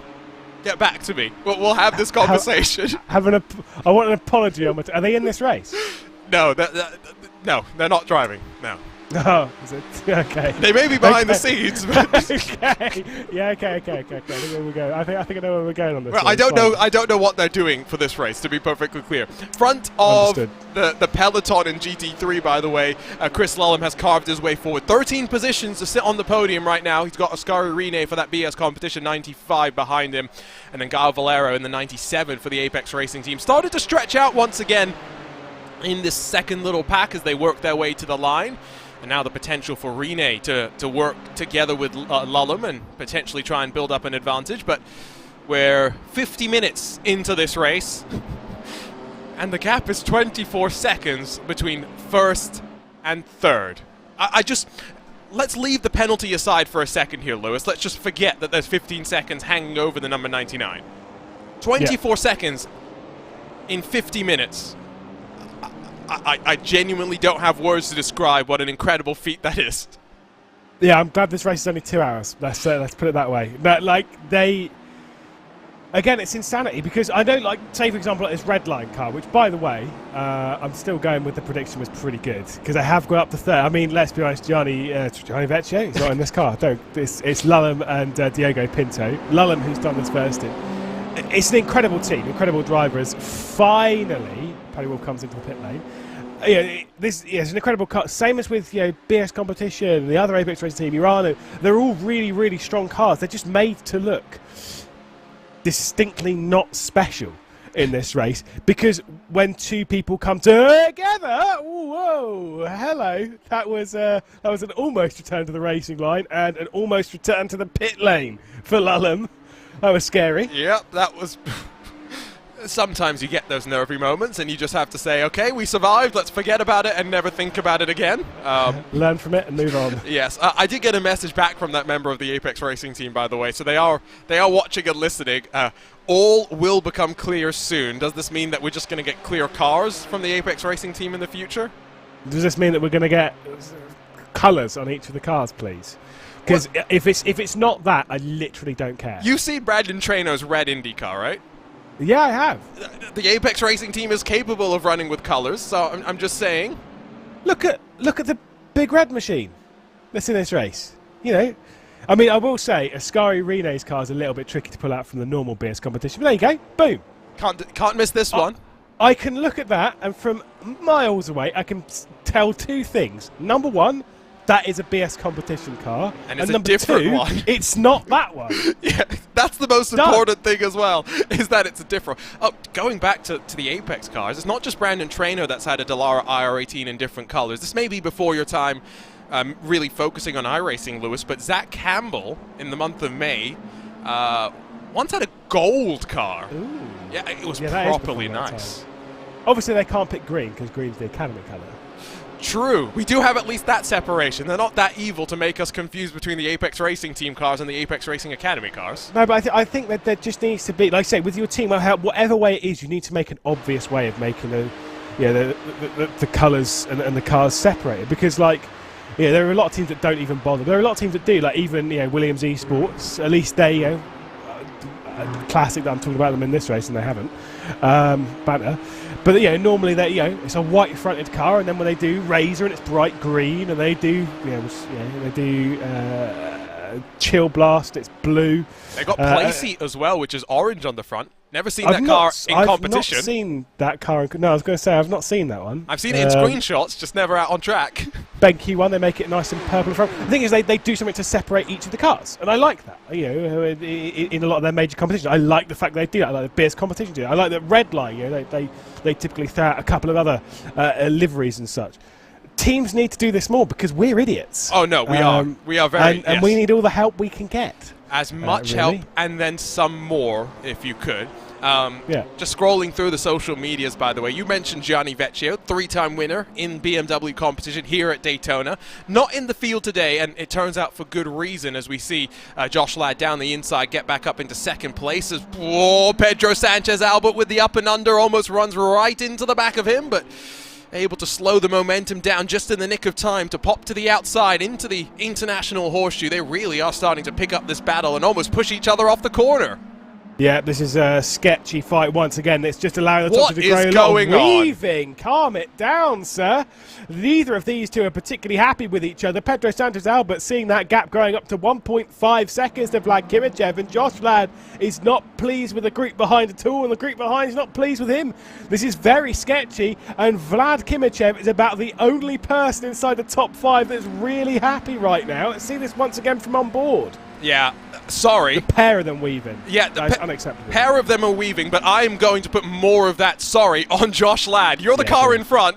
It's your responsibility to avoid getting into a situation that would end in tears. GT3 cars, pit stops underway, at least at the very front. And they, Lewis, only got 54 minutes into the race. Look at who is able to extend the stint a little bit further. Has the rest of the field been trying to focus on getting to the top of the hour and avoiding a splash and dash? See, part of me, this is going to sound wild because it's just totally not true. Could this be the Apex Racing team sitting there thinking, we can do 65 minutes on a tank if we work together and we work well enough. We built enough of a gap that we can do 65 minutes. Because we all know this before. When it comes to these kind of races, you want to avoid pit lane. If not, they think they're so fast they can splash and dash and still destroy the team. Which, how they've been going. Yeah, I wouldn't rule it out. But yeah, you want to stay off a pit lane as much as possible. So unless they're thinking that kind of region, I don't know. That's an odd one. A good storyline to follow. I think pit lane delta here is about 25-30 seconds, depending on how you are. Remember, of course, that the pit lane limiter line on exit has moved quite a considerable distance forward compared to even 3 years ago because of the RFID scanning system that now tracks the tires as cars exit the pit lane. So it is a bit more of a time loss than it would have been before. The gap was already at about 30 full seconds. So yeah. Lewis, I want to throw you a little bit under the bus right now, because you were trying to throw Race Clutch under the bus right now. I've just got a message from the team manager who's just apologized for missing the paint and wants to make sure that you're aware for round 2 they'll be back on stream. They'll be back on stream in different colours though, or are they just going to be red and black? I'm sure there will be red and black there, hopefully with some highlights. No, they will. I can guarantee. They'll have different wheel colours. This is me trying to start. This is me trying to start a fight. So they go, fine, we'll prove it, and we'll come along in different colours. And I'm like, yeah. So they're just going to be red and black. Prove me wrong, please prove me wrong. They'll have different wheel nut colours. Don't worry about that. They're swapping around at the front of the field a little bit. Still Lalem, Rene, Valero, 1, 2, and 3. Rankin and McEwen now trying to coordinate once again. Maybe this is also going to be a bit of a sacrifice play from the number 99 machine, because he knows, of course, that he's got the 15-second time penalty. He's going to be the one allowing McEwen to maybe save a bit of fuel. 65 minutes, probably pushing it at Daytona, but, I mean, we'll get an indication based on when the rest of the cars come on in, because we're still waiting for a good 12 machines to dive their way down on towards the pit lane. what's the fair driver switch? Because obviously McEwen and Elvis Rankin have just been in the pit lane, but neither of them switched. I didn't even pick that one up. Good point. What is the fair? So the way that it would usually work is take 2 hours, however many laps that you think you're going to do in the 2 hours, as Josh Ladd has to jink back up to the high line and avoid running into the back of that Valkyrie BMW. Maybe just try and get a bit of the toe as well. But usually you take the race distance, divide it by, I think it's the number of drivers, and then divide it by 4. So an hour divided by 4 means you need to do 15 laps. 15 minutes worth of laps. Well, one thing is for sure here is the 99 and the 98 will be back in pit lane. Yeah. Will be. There is no question on that. Those 2 cars will 100% have to return to pit lane. Yeah. They've not switched drivers. I did get a message before we started from a certain George Simmons saying he's not home, but he just wanted to check in. GT3 will be super interesting. To be fair, this is the first time I'm reading this message because it is only 6:40 in the morning for me. Confirming that it wasn't him that said about the numbers. No, That's it was not. So we're narrowing down the Apex Racing We are team. narrowing it down. George Simmons has just said, I think it's the most difficult ever to reach the 1 hour mark, so a couple of teams may well two-stop it. Turns out, George Simmons was referring to his own team. Yeah, right. Literally no one, everyone else is like, yeah, that was easy. What are you talking about? Well, to be fair, obviously it's not easy. Yeah, I don't usually want to ever think that George is wrong. George, of course, former member of Mission Control at the McLaren Formula 1 team, so you know at least he wasn't part of the Ferrari strategy calls. He's been part of the reason why we've seen the Apex Racing team be so dominant over the 2022 campaign, building what was a very effective team, not just with him, but Mark Tranter and a couple of others as well. And of course, George Simmons then went on at the end of last year, Lewis, to take that outside of just iRacing to partner up with Veloce and the McLaren Formula 1 esports team and take Lucas Blakely to the Formula 1 esports drivers championship and take McLaren to the constructors championship. Love Lucas Blakely. I know. He's such a good lad. 6:40 in the morning. 6:40 in the morning. I mean, again, it's an interesting call. I mean, it's opened this race up quite nicely. Regardless, I mean, I was going to say their next stop should be quite short, but because they didn't do the driver swap. It's going to be a minimum of 40 seconds, I would think, still. I mean, I don't know. I'm all for it. As Redline come into the pit lane, BS Competition also come into the pit lane. But with them coming into the pit lane now, obviously we are now going to tick over 1 hour to go. So when they leave the pit lane, there'll be probably around 59 minutes left in this race. So they are guaranteed, I think, to do a driver change now, and then they'll be hoping to save some fuel. Eduardo Leo in the SRC Movano car that has been punching at the very front of the field, around at the West Horseshoe, and now down in 7th position. It all came unstuck for him through the infield. Dominic Hoffman had been able to close up to the back of the leading quartet, and now it is still a quartet just shy of Leo. What happens here as they work past the kink into the West Horseshoe? A gap that was always closing. The Impulse GT3 car tries to hit the apex. And, well, Eduardo Leo self-inflicts some damage onto his machine. Yeah, that is nothing on the shoulders of the Impulse car there. Like you say, there is that gap was always going to happen. Again, the GT3s, they're going to be going on their line. It's up to you to lap them cleanly, and Leo, they're making the mistake. Some people might say, they'll be like, well, yeah, but he'd already got there. It's like, yeah, but no, not really. You've got to remember the GT3, the Impulse car, will have already committed to its line. It can't exactly just back out of it, and to be fair, shouldn't have to just back out of it. That is not how multi-class racing works. I don't think I have to explain that to the grid. They all know their stuff. They all know how to mind their P's and Q's driving around here. I would guarantee 99% of this grid will have done the Daytona 24 a couple of weeks ago. Like I say, those kind of things is very silly. We shouldn't really see that at this level. To put this in context, by the way, the strategy that we're seeing from the Apex Racing team, they find them. I'm trying to do the mental math right now because we still have 3 cars that have pitted early after damage in the first couple of moments of the race who are yet to come back down to the safety of the pit lane. I think they find themselves a good 50-odd seconds clear of red line's number 20, the first car to have also pitted, and we think is good to the end of the race. Diogo Pinto taking over from Chris Lollam. Diogo Pinto got his World Championship defense off to a pretty good start yesterday, winning the sprint race and then surviving the main race itself, if we could be fair. Surviving is a way of saying it. Yeah, and it was the high priority, not only the championship though. So yeah. Oh, that's a slow Apex Racing Team car off the exit of the chicane. And that's Stanley Deslandes, who won the iRacing Daytona 24 in the LMP2 category along with Elvis Rankin. Yeah, obviously did very well last year over various competitions, including the Rocket British Formula 4 Esports Championship. But yeah, very slow off of it. I would expect it to be a slowdown penalty, but I think he must have damage because he had pitted 2 laps ago. So yeah, straight on over to the replay machine, which will tell us all. Send by Urana. Oh, and no. Is that Josh Ladd or Josh Ladd's teammate? I would guess. 'Cause I don't know if Josh Ladd is still in the car. That was definitely the leading pack that was coming on through, and it was, I can confirm, Josh Ladd in the Williams Esports Fanatec entry. Again, going for a glap that never existed. That's a no. That is a very solid no from Josh Ladd. Should know better that. I get it. You know, you've got the race leader directly ahead of you, but I mean, that is not on. That is not on. Not in a million years is that on. That is okay. I don't want to speak on behalf of race control, but that's a slam dunk. That is a slam dunk penalty. I tend to agree with you there. I did coin this in the build-up to the Daytona 24. LMP2 historically had been the let me pass class. Yep. GTP, as it's known in IMSA, this LMDH class, is now the got to pass class. Yeah. Or get me pass class, depending on how you look at it. And then you've got the GT3s, GTD and IMSA being going to die class. Yeah, I mean, it is really in that category. Now we need to know what LMDH is.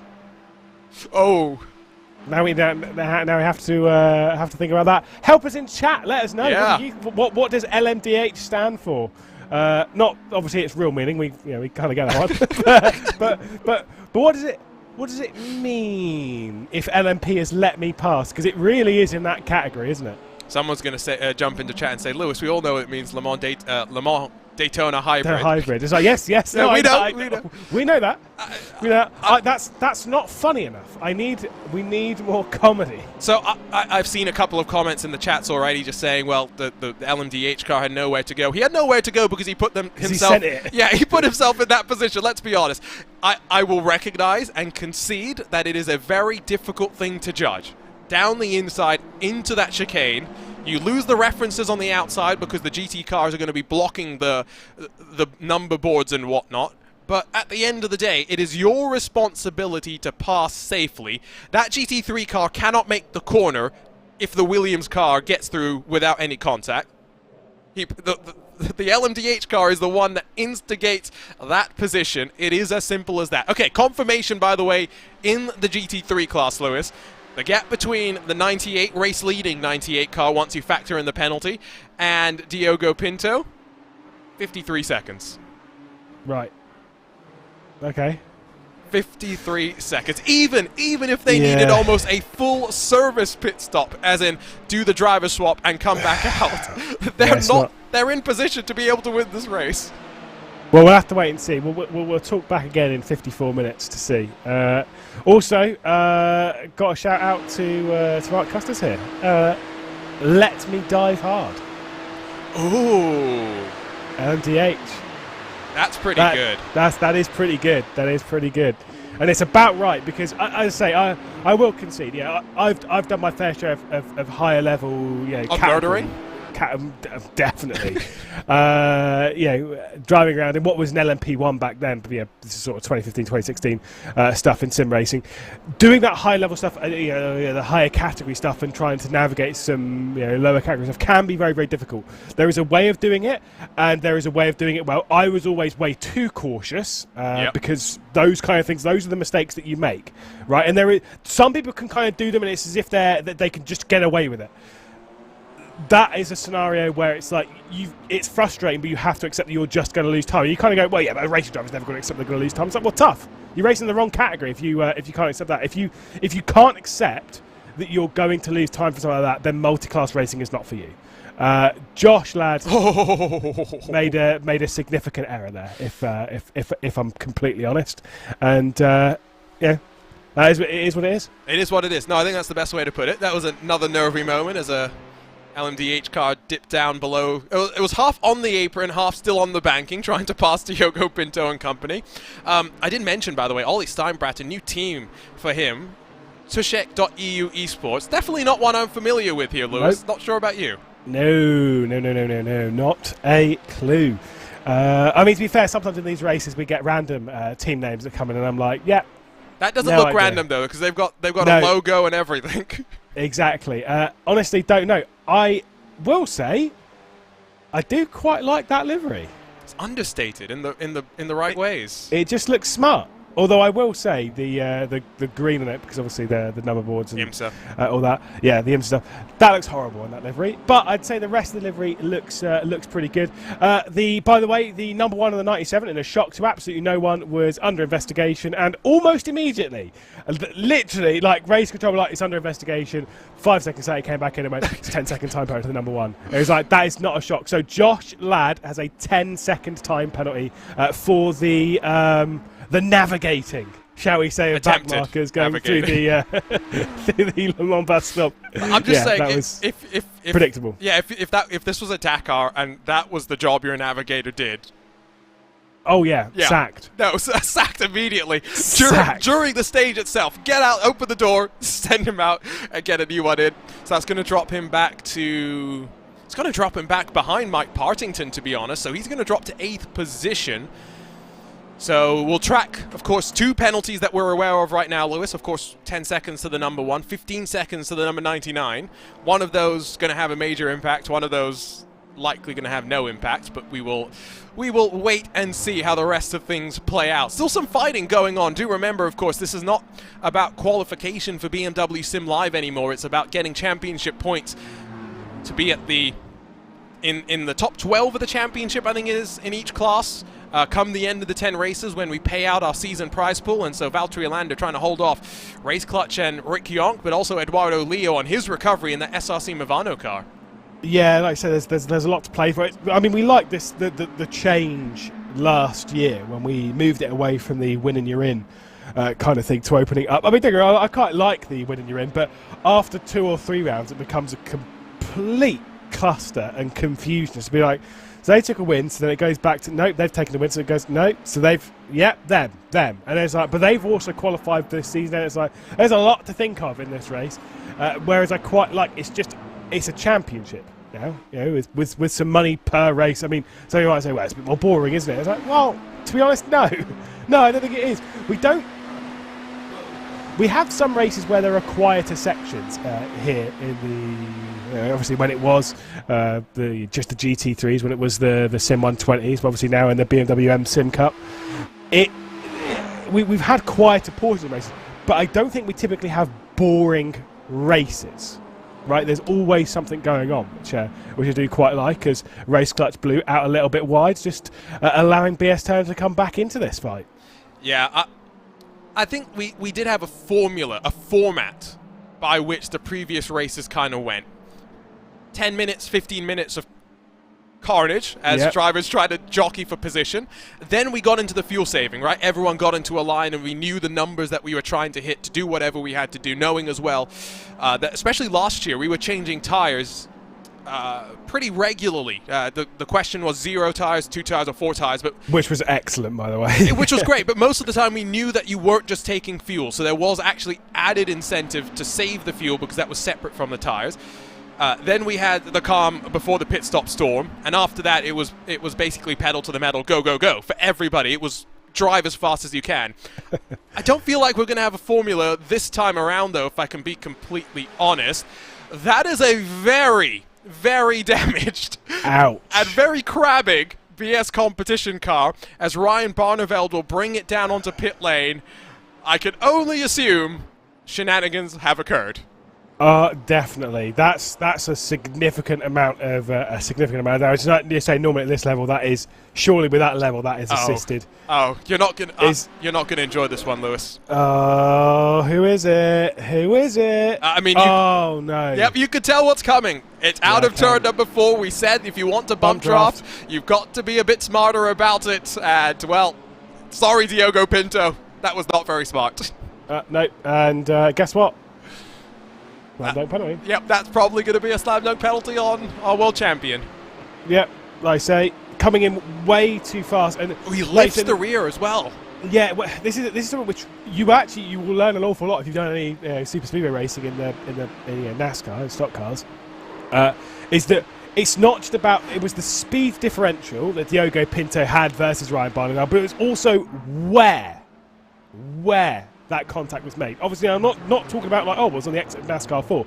No, it was hit essentially a quarter off to the right, which, of course, if you tap there, you're going to spin that car straight out to the left. Of course you are. And so, yeah, that is a costly mistake. See the tap of the brakes there? That is what you kind of want to see. It was a little tap of the brakes just to allow that car to kind of close back in at the point that the lead car won. That's fine. It's absolutely fine. You'll see that a lot in stock car racing, but that red line car's done. Yep. Not like done for the race. Obviously, not going to get DQ'd. But it's surely that's now removed from the podium contention. It does mean that Trishek.eu esports on debut, as far as we know, are going to be fighting for a podium with surprisingly a BS competition machine. 2 have already fallen by the wayside.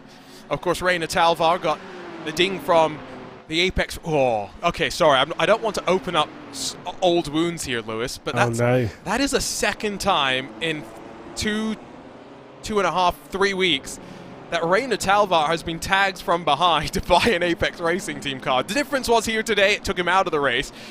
Back in the iRacing Daytona 24, Talvar puts it on pole, and then immediately into turn number 1, gets a shot from behind by Apex, pushes him wide. Apex take the lead and don't look back from there. There are times in where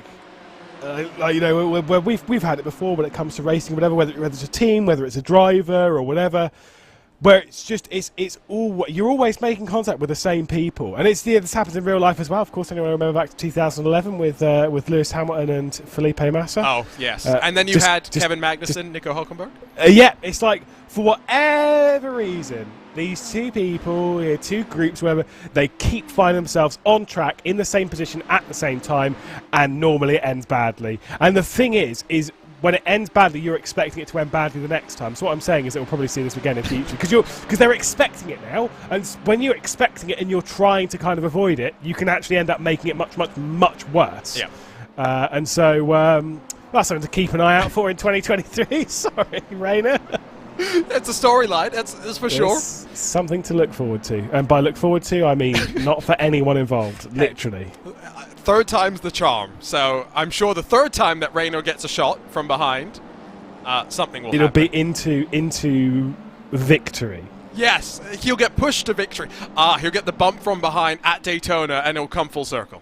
Yeah, exactly. Oh, Pedro Sanchez Albert really sent it through the kink there, but he's fighting with Dominic Hoffman as they carve their way through that little bit of bumper-to-bumper action. About 3.5 seconds off the back of Josh Ladd, as Valtteri Alander says hello to some tires. Yep, little bonk there, managed to get back onto the road and get back going again. That's if you're going to go off the West Horseshoe, that's probably about as good as you're going to get. I guess it started at the kink too. Yeah, you're right. That's scary, and that's fast. As soon as he's gone around the outside, going through the kink. Again, this is the whole thing: is that there is one person who's at fault here, and it's not the GT3. It is on Valtteri Alander. You can't going around the outside of the kinks unwise at the best times, but when you're going around the outside there on the exit of the corner, it is already tight there, ladies and gentlemen. It is already narrow. It is already tricky at the best of times, and that GT3 is at the absolute limit of its grip. And you in a LMDH, and in one of these brand new prototypes, you're going so much faster than the GT3s can possibly do, that you kind of think, well, yeah, but surely they've got enough grip. It's like, no, they don't. They simply do not. You're asking for that crash going around the outside there like that. No, absolutely. And we have a lot of time for Valtteri Lander. But Love the guy. But we're also very willing to throw him under the bus and point out when he's made silly mistakes, which he is. Yeah, we've seen a couple. I also definitely see Long Beach comes to mind as well. As well as a certain other round where we went racing in California. Yeah. Christian Steele does not want you to bring that one back up. Sorry. Valtteri Lander did cause probably one of the larger crashes that we've had the privilege of commentating on in sim racing. Which one are you thinking of now?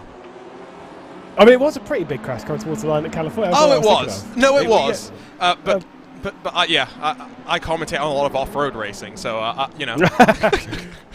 I've commentated on my fair share of large crashes. Yes. I remember screaming Arca brakes at the top of my voice. Oh, I remember that one as well, I'm pretty sure. Yeah, ERWC last year.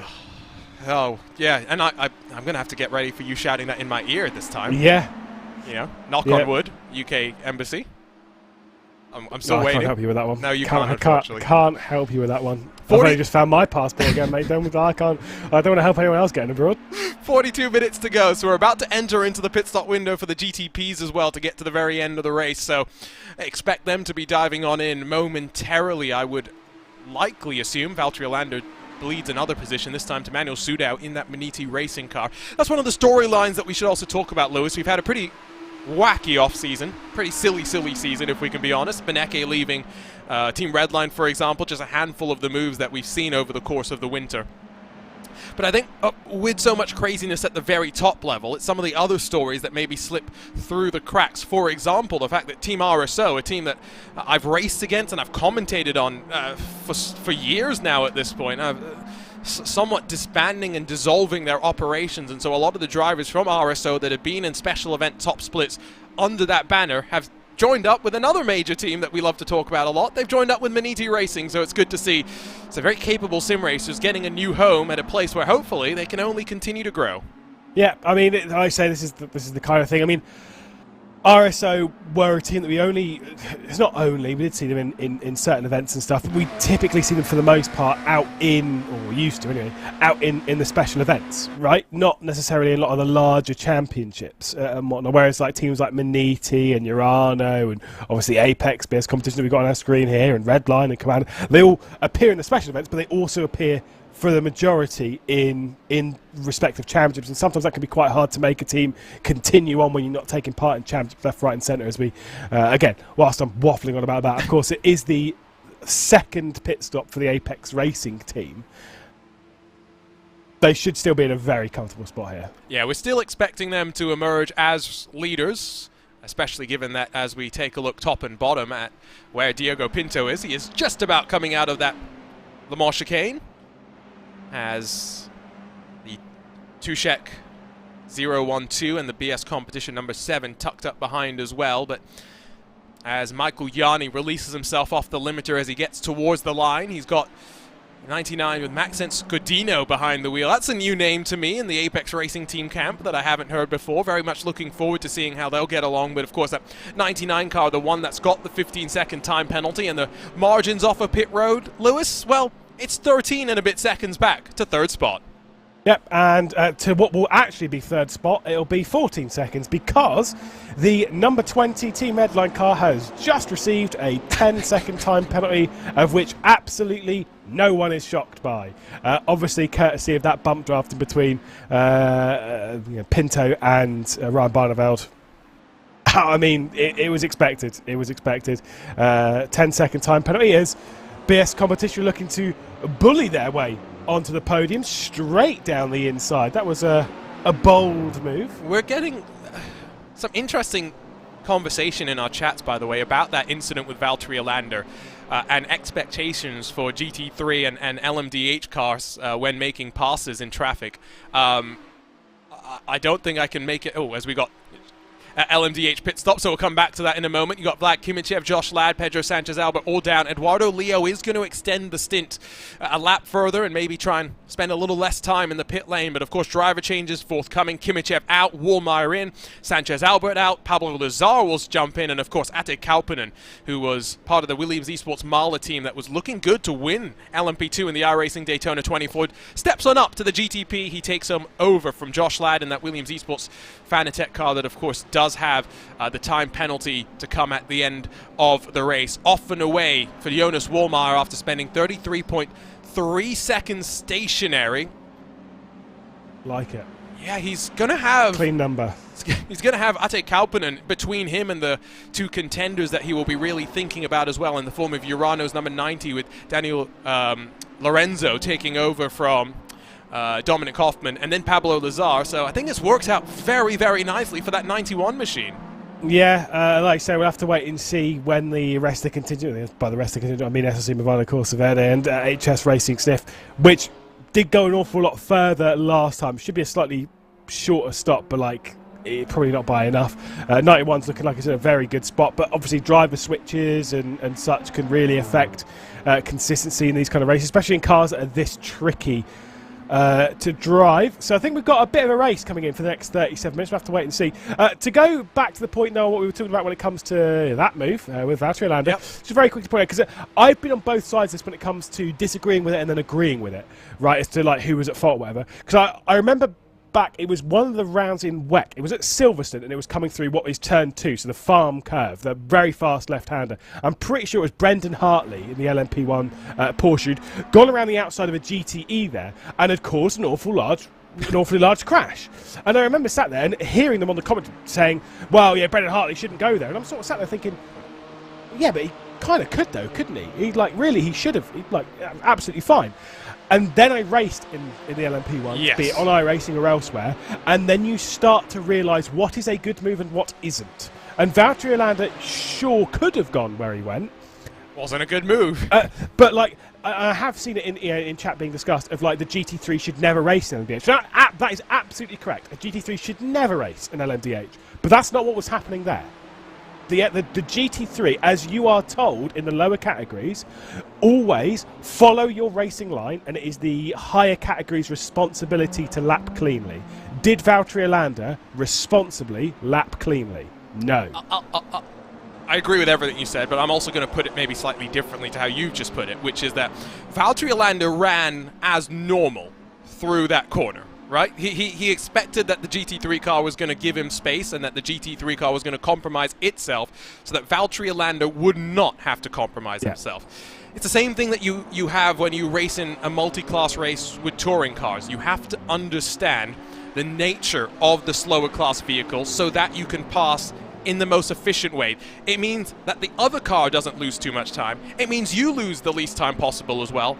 It's about recognizing that traffic is a compromise. GT3 cars, yes, they have a lot of aerodynamics, but at their core, they are still big, bulky behemoths. Yep. And once the car is committed to the kink, the car is committed to the kink. There is no altering the line. There's no lifting off the throttle and saying, okay, I'll run it a little bit tighter. If you try doing that, you're going to half spin the car and you're going to end up in a whole world more trouble. So, or understeer. Or go wider. It's like, great, cool. The reality is here, it's on Valtteri, who's, I think for the first time, we've seen him a lot in GT3 cars in multi-class traffic. We haven't really seen him be the faster class so much.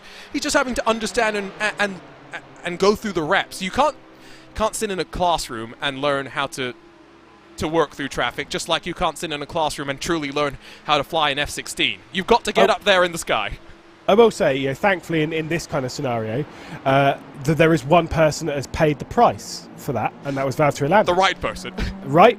Which is fine. Unlike, for example, the Josh Ladd one we had earlier, where it was actually BS Competition that paid the price. It was BS Competition, wasn't it? It was. Yeah, they paid the price for Josh Ladd. It was like, then Josh Ladd got a penalty, fair enough. But like, if you're ever going to have it and then it's the prototype that goes off, then it's kind of like, yeah, cool, it's the prototype's fault. So yeah, fair enough. Yeah, well, we got some more things to pick apart, Lewis, and I think you can tell from the sound of my voice that I'm not too excited about some of it. Oh, good. Pash Gergis in the VRS Coanda car is part of it, I think, but let's start by start by going back to the banking. You can see where we're going by this Impulse Racing off stage left. PGZ trying to work. Yep, instantly this is not a good idea. Yep, and it's Victor Miranda in the Texaco Racing by TK entry that then comes back up. And even though he disappears,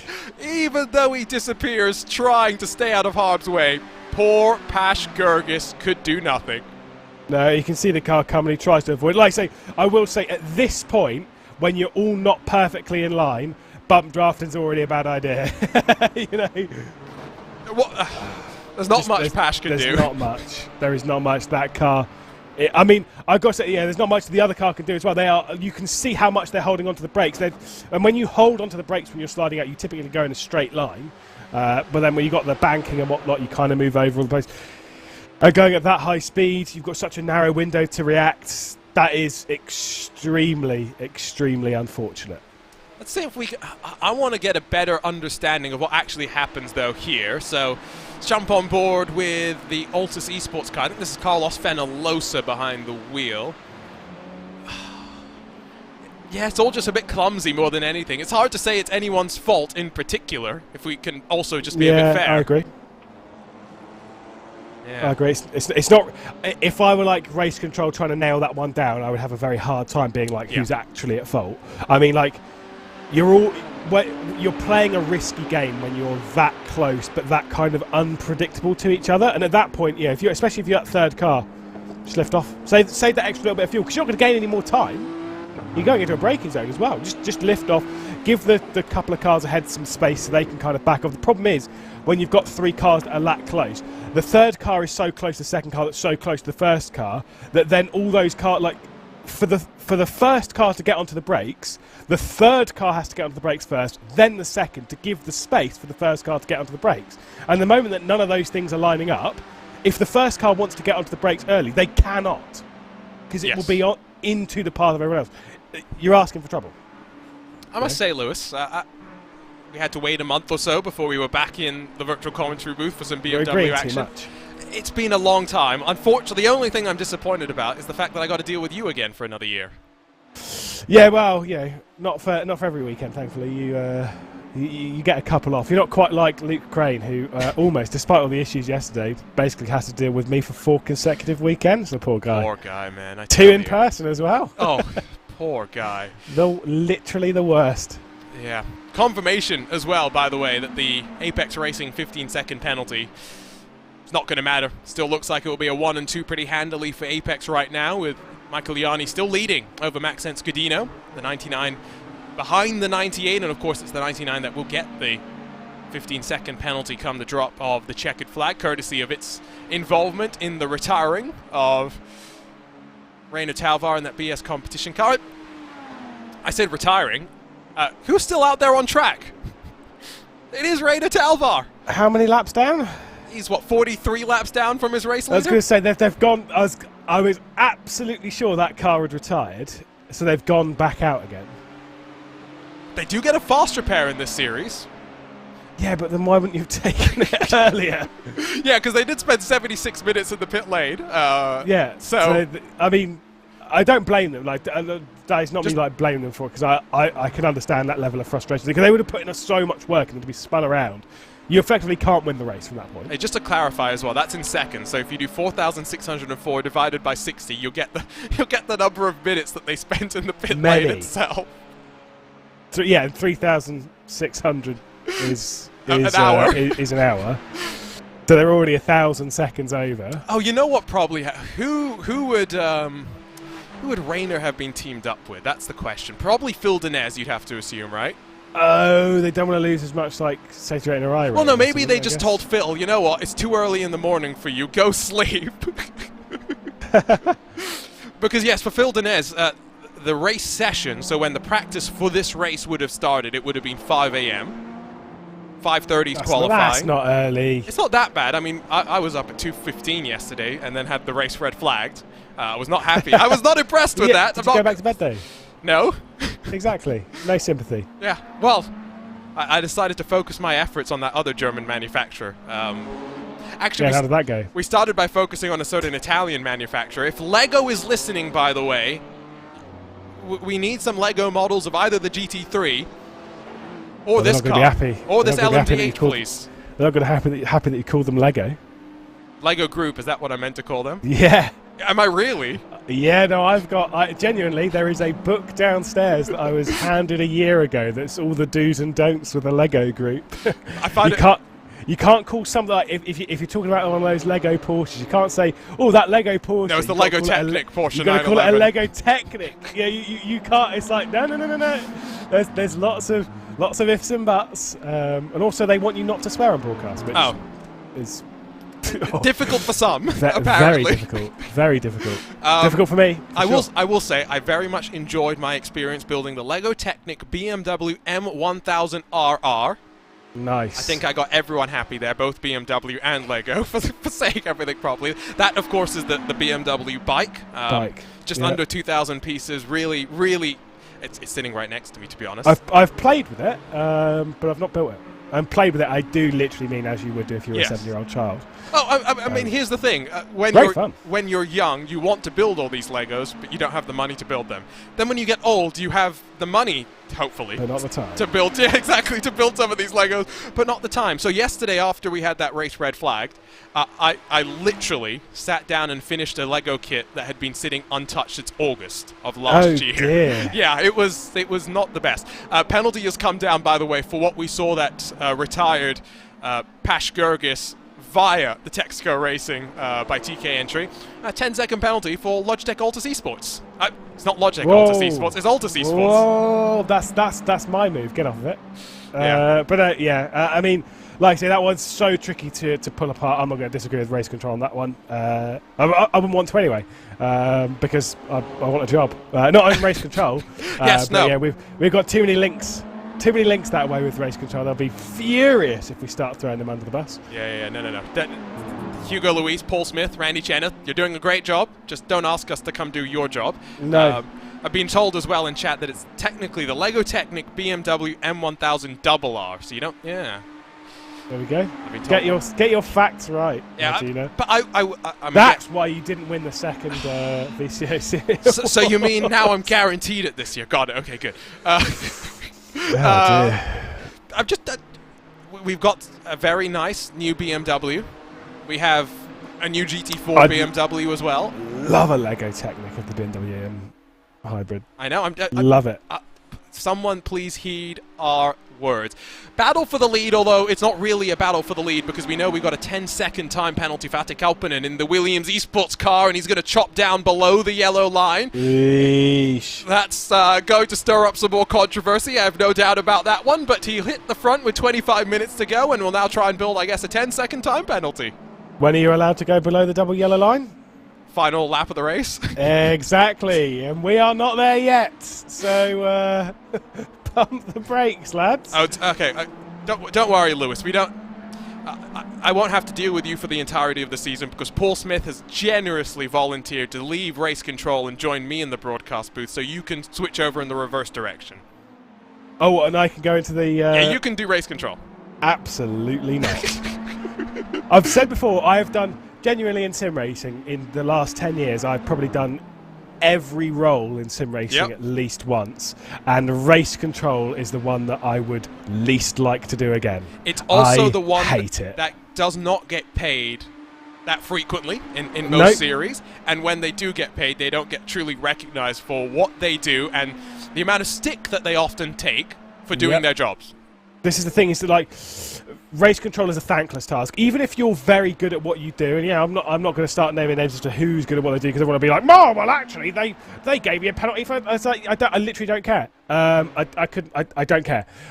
Race control, regardless of the season, and honestly, regardless of whether you disagree with them or not, they always do a very good job to at least their own degree, and it is a thankless task where even if you do a good job or a bad job or whatever, it doesn't matter because as soon as you open up Discord, literally everyone and their dog disagrees with you. So it's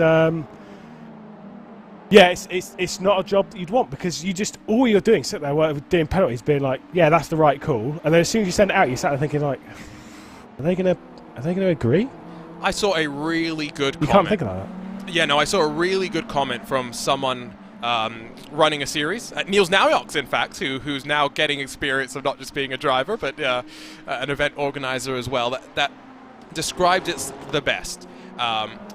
Race control, the stewards, the organization, however you want to describe it, they are the legislator. Nice. Yeah, I'm struggling with my words. Judge and jury in the case of most racing series.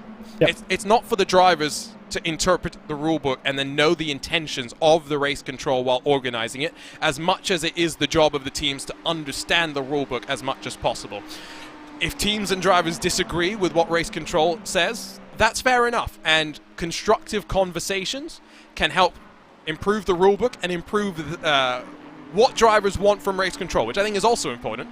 Different drivers have different expectations for what race control is going to be doing, but the reality is that a driver, if they're frustrated with race control, is free not to enter the next round, which is always going to be a shame. But if you're frustrated with the system and you're not willing to give the type of feedback needed to actually improve the system, you're kind of stuck in a bind. Yeah. I trust me, I've had my fair share of disagreements with race control. Me too. And you know, there are a couple of championships where, and again, I'm going to make names on those as well, but like elsewhere in sim racing, you know, there's a couple of championships that I will not race in again because I completely disagree with how they do race control. I don't have anything against the championship, and I wouldn't recommend people not race there because, you know, go for it, fill your boots, go, you know, go enjoy, go race, whatever. I just don't want to race there because it's like I am the person who disagrees. There are plenty of people on that grid that don't disagree with race control. Yeah, and exactly. If they enjoy it, go for it. I just don't think the way that something's done.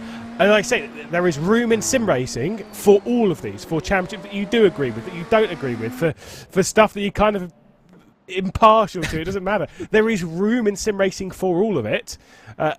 And if you don't agree with everything, then here's a tip: make your own championship. Yeah, I did that, and then learned exactly how difficult it was. Yep, I'd been in sim racing for a year, and then we decided to make our own championship, which did go very well actually. Our championship was a roaring success in that little circle we were a part of. But throughout that, I almost wanted to throw myself in front of a bus, and so I thought, let's not do that because it's just hard work, and it's thankless work, and it is. Unrewarded. Oh, we've had the Apex Racing Team duo from the front of the field, involved with Race Clutch and Enric Andre. The two-stop call was expected to be a race-winning call for the Apex Racing Team, but now they're in the grass and looking to try and get pointed back in the right direction. No. Here comes Diogo Pinto, and here comes Alexei Nesov, more crucially, looking for the race lead. Yeah, but obviously this red line car's got a 10-second time penalty over its head, but it's disaster for the Apex Racing Team. We said it earlier, it was a guaranteed victory as long as they had the luck to go with it. Well, it seems as though they may well not. The 98 is the one without the penalty, so at the moment they are still hanging on to a genuine race lead, but drama with an hour and 40 minutes complete, 20 left to go on the clock. Apex Racing Team holding the advantage, at least for time in the race. But realistically speaking, nah. This is very open. That left side of the 98 as well has significant scrapes and whatnot. So whatever happened, is there a lasting impact on the performance of the vehicle? Let's scroll back in time. And again, Enric Andre, I think that was Enric Andre to be fair. I don't know what he was thinking. The 98 could not really do much. You could see him locking the wheels down, trying to go in a straight line. But the reality is, another LMDH car has tried to go for a hole that never existed. To put it in context as well, Enric Andre almost hits him at the apex of the corner. Yeah, and nice with Apex. Well, I'll throw that one in there. To be fair, with a 98 there, it would have been better for them. This is obviously hindsight is everything. If at this point they go, right, bang, throttle's down. The throttle is down. You go straight over as fast as you can, but obviously, yeah, hindsight's 2020. Comes straight out in front. That is unbelievably unfortunate for the Apex Racing Team. Can we ride on board with the 98? I'm actually trying to ride on board with the Movano car if we can, because I'm more curious. There is the Movano car. I think we'll get a look with it here. You'll note on the right side as we come towards the bus stop, there is this yellow little thing. You got the 3, the 2, and then the yellow thing, and that's all. Mindless driving. So I'm going to throw Race Clutch and Enric Andre under the bus right now because it was poor. Yeah, and I think there needs to be a bigger conversation at some point about driving standards, not just at top split competition, but across of sim racing right now, because I'm getting to a point where things like that are more common than they should be. Let me dive hard. There we go. We got the name for it. Thank you to Mark Custis, I think, if I remember correctly, for the name. That is what we're going. We're rolling with that one because that's exactly what that was. That was poor, very poor, unfortunately. But like you say, I mean, those kind of things happen. It was just, it was about as unfortunate as it could get for the Apex Racing team, courtesy of a very silly mistake. But and I know again, lots of people will disagree. Is like, well, they did actually get down to the Apex, but it's like, yeah, but also no. Like it was just extremely dangerous to have tried that, and you've got to understand what you're fighting for in the race. And I know this is kind of this is now where we get into almost like a class system. Where it's not the case. But like you are talking about that, you are lapping the people that are leading the race. I know that shouldn't matter, but still, you've got to apply a little bit extra caution around them because like they're leading in their class. They've done their way, and you've now ruined that. Now, if I'm the Apex Race team, I'm furious, not only because you've cost us a 1-2, you've cost us money, actual money. True. Right there you saw, by the way, that little yellow thing. Once you're past there, I mean, at that There's point, no contact. the GT3 has got to commit to the corner at that little yellow thing on the right-hand side. It is as simple as that. We'll grab another look at it, but I don't know what more we're really going to get from additional replays at this point, if I'm being completely honest. We know exactly what happened, and, well, we know the aftermath more significantly. Yeah. Honestly, if I'm the Apex Racing team, I'm beyond furious. I'm so furious that the second this race is done, I don't even want to march down to race control. I don't even want to. The computer's getting turned off. I'm going to do something else. Like that would be the level of anger that I would have. And I've seen someone compare trying to ask why I'm so furious about this compared to what happened with the Apex Racing team taking out BS competition. I just want to point out, A, that was more of an innocuous racing incident. B, I brought up the fact that not only did it happen here at Daytona, it happened in the iRacing Daytona 24 at the start of the race as well. I'm not trying to give Apex a free pass there, but let's contextualize the difference here. One of them was fighting in class and fighting in a close fight, made a small mistake that just saw them run into the back of someone else. Another one has done something that they know they should not be doing regardless of the situation, but has done it in a situation where they were fighting for, 10th in class, and they've taken out the leaders. And like you say, Lewis, quite importantly, taken money out of their pockets. Yeah, I mean, like I say, it is what it is. Fair enough. It's happened now. We'll move on and we'll focus elsewhere. But yeah, that's obviously when it comes to the penalty, I think it is the penalty that's just come through. It's a 15-second time penalty for Rick Young.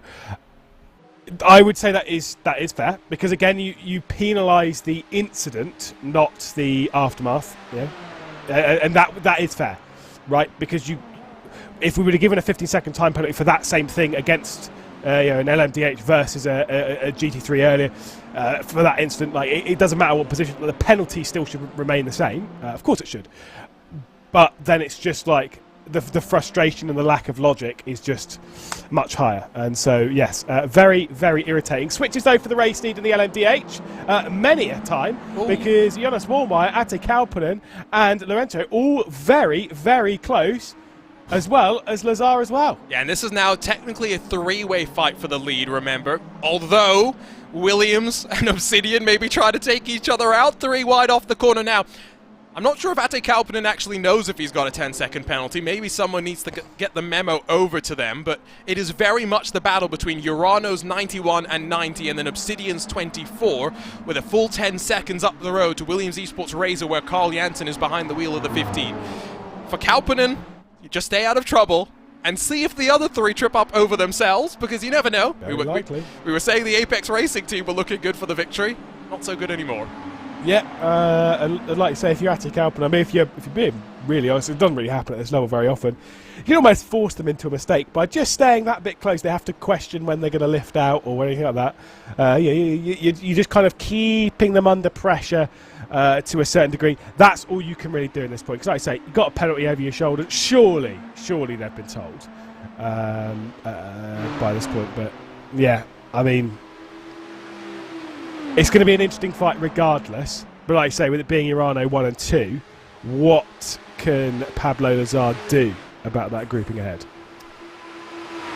Now we know Pedro Sanchez Albert's pedigree in this car continues to be up at the front, fighting with the best of the best. Started from VCO Pro Sim Infinity. It's going to be interesting to see how his teammate Pablo Lazar gets on. He's been put in a good spot. Now has some weight on his shoulders.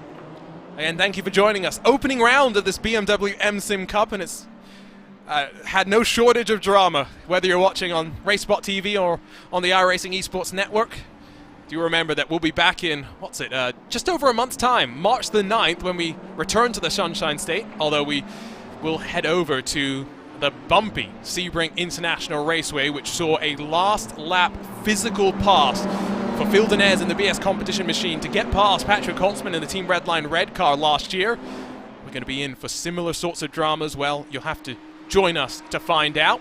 We are going to get drama, though, to the end in both of our classes, not just in the LMDH, where it is a 3-car fight like we mentioned, but Michael Yanni, now with the damage on his car, slowing him down and bringing him into the clutches of Alexei Nesov and Julian Kesselhut, will realize that the potential for the win is still on the cards, but by no means is this going to be easy. Yeah, it's in a difficult position for quite a few, but as I say, 12 minutes on the clock. That's everyone's putting all their work now. You're in position, and you're sat there thinking, right, now what? What? How do we end this chess game? Where do we want to be? What are the cards that we have? Not normally a piece of use in chess cards, but that's fine. What is the state of affairs? And what can we actually do? Because this is the thing, is that, like, say for example, like I said, we said before with Ati Kauppinen, you've got a penalty, or even in this battle here with Diogo Pinto, who has a penalty. You've got a penalty. So what's the best that you can do? And then play with those kind of cards. Because if the best you can do is, what is it, 15? Is it 10-second time penalty for red lines? 15? I can't remember. It's all written down somewhere in our little chat here. But let's say, for example, it's a 10-second time penalty. If the best you can do is 5th, right?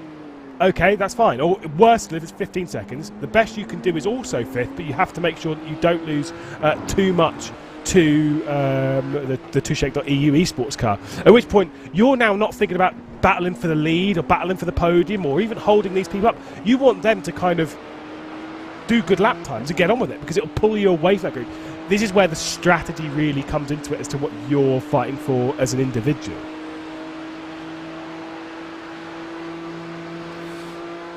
We'll have to wait and see, though, when it comes to those fights. From Paul, it's calmed down for a minute, finally. It has, albeit momentarily, because we're into almost the final 10 minutes or something. Getting some messages from Valtteri Alander trying to plead his case for why that was not his fault. I will say, he's making some valid arguments, Lewis. We can talk about that more later because, well, Pablo Lazar has gone wide at turn number 1, and that's going to drop him out of contention for the race victory. Yep, that's a big shame indeed to kind of have that one removed from that fight. But it now becomes, actually, it's a Urano battle. It's a Urano 1-2. Oh, okay. Well, I think you're about to get a lot more infuriated. Am I? Yeah, by watching. Is there another one into the just wait. You know what's happening. Ate Kauppinen, you haven't. Yep, he's gone below the yellow line. And, with a penalty. Yep. Well, to be fair, I think this it's a little bit on both of them, if I could be honest. But there's no logic. There's no rhyme or reason for what's been going on here today. Like, yeah, why would... Okay, right, so you've got a penalty. You've gone below the double yellow to try and do it. They've covered you off going below the double yellow as well. And then they've got... Why? There's no logic. Yeah, this is infuriating. I say, Obsidian running in a really good spot. There's just absolutely no need to do that. And Ate Kalpinen with a penalty should know better.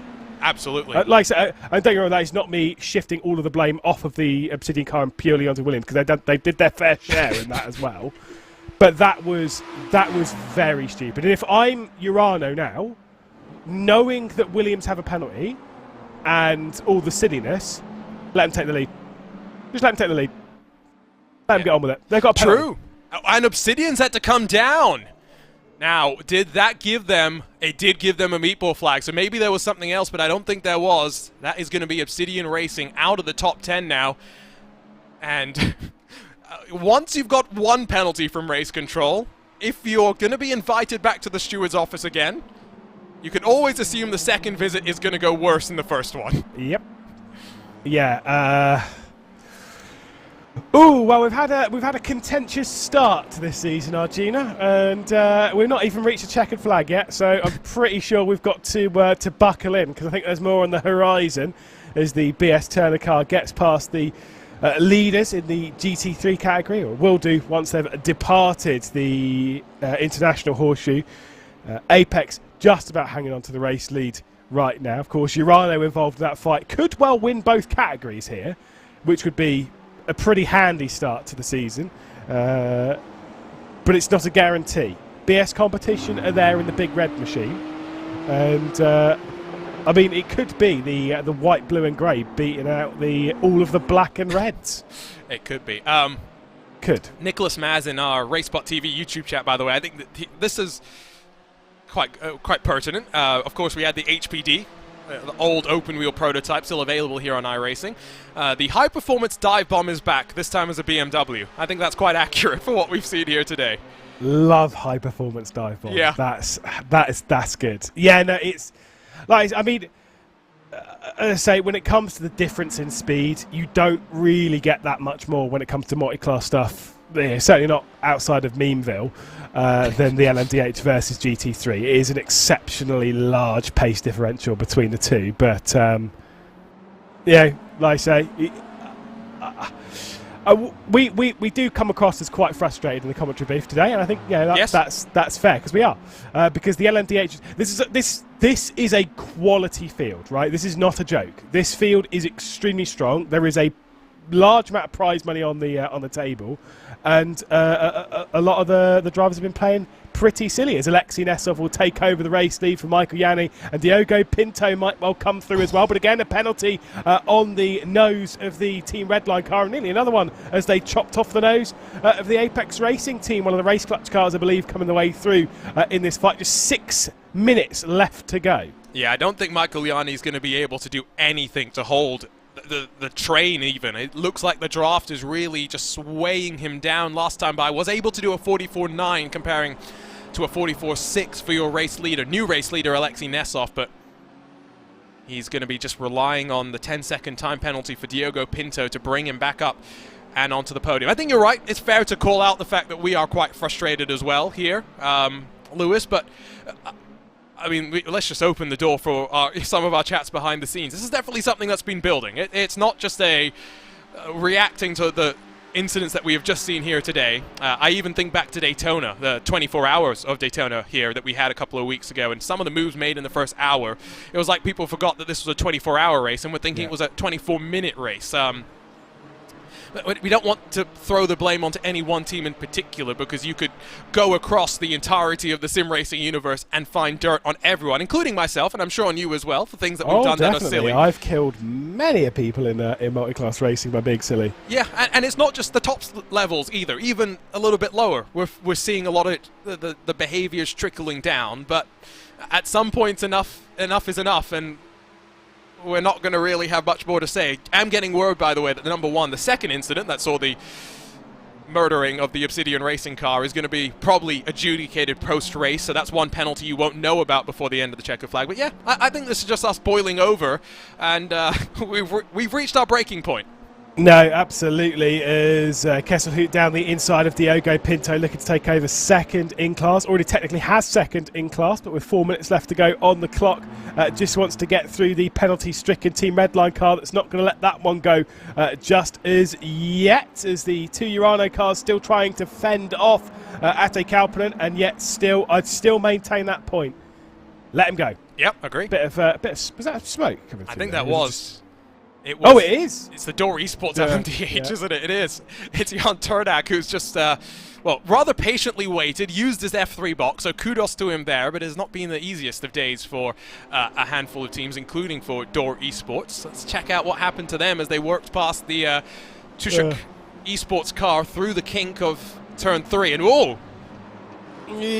Sure, that was scary. I mean, like I say, just complete misjudgment for the Dairy Sports car there, as getting past Team 7 and one of the Team PGZ cars, scooting their way around the outside into NASCAR 1 and 2. But yeah, the frustration comes, and this is just to clarify, but going back to it, it's why I've said every single time, if I have the choice between which category I'm going to be in this, whether I'm LMDH or GT3, I am LMDH every single day of the week, because when you're in LMDH, you actually have a choice as to how you lap everyone. In the GT3, you don't get a choice of how you're going to get lapped. And it's just, if they're going to lap you by dive bombing down the inside into the Le Mans bus stop, well, that's tough. You've got to deal with it.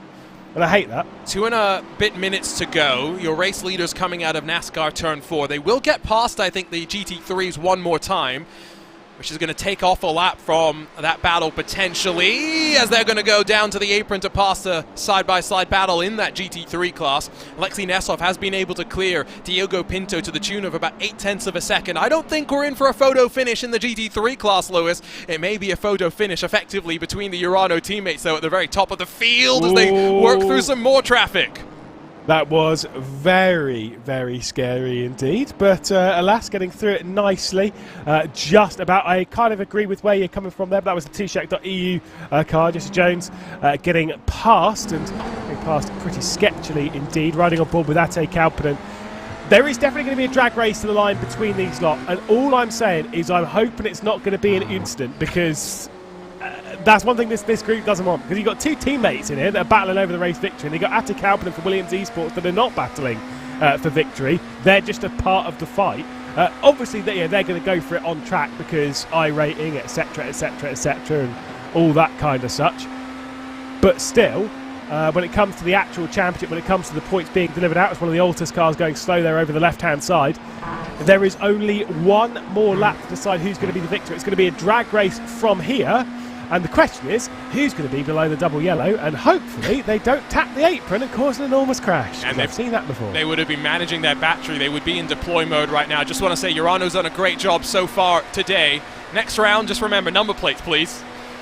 Thank you. Yes, nice. I like the line around that. That was good. I got to break the yellow pad out. One more lap to go. The World Centre of Racing hosts the first round of the BMW M-Sim Cup, and it comes down to this. Urano leading in both the LMDHs and the GT3s, but it's going to be the question of which Urano machine at the front as we work into the International Horseshoe. It's Jonas Wollmeyer currently leading, Daniel Lorenzo behind him in second, and there are the GT3 leaders just up the road that these cars will have to navigate their way past. Yeah, it looks like it's going to be a fourth consecutive, at least 1-2 when it comes to the race results, when we actually get done, depending on what happens between these three. Fourth consecutive 1-2 for the victor here at Daytona to kick off the season. But all 3 times previous, it has been red line.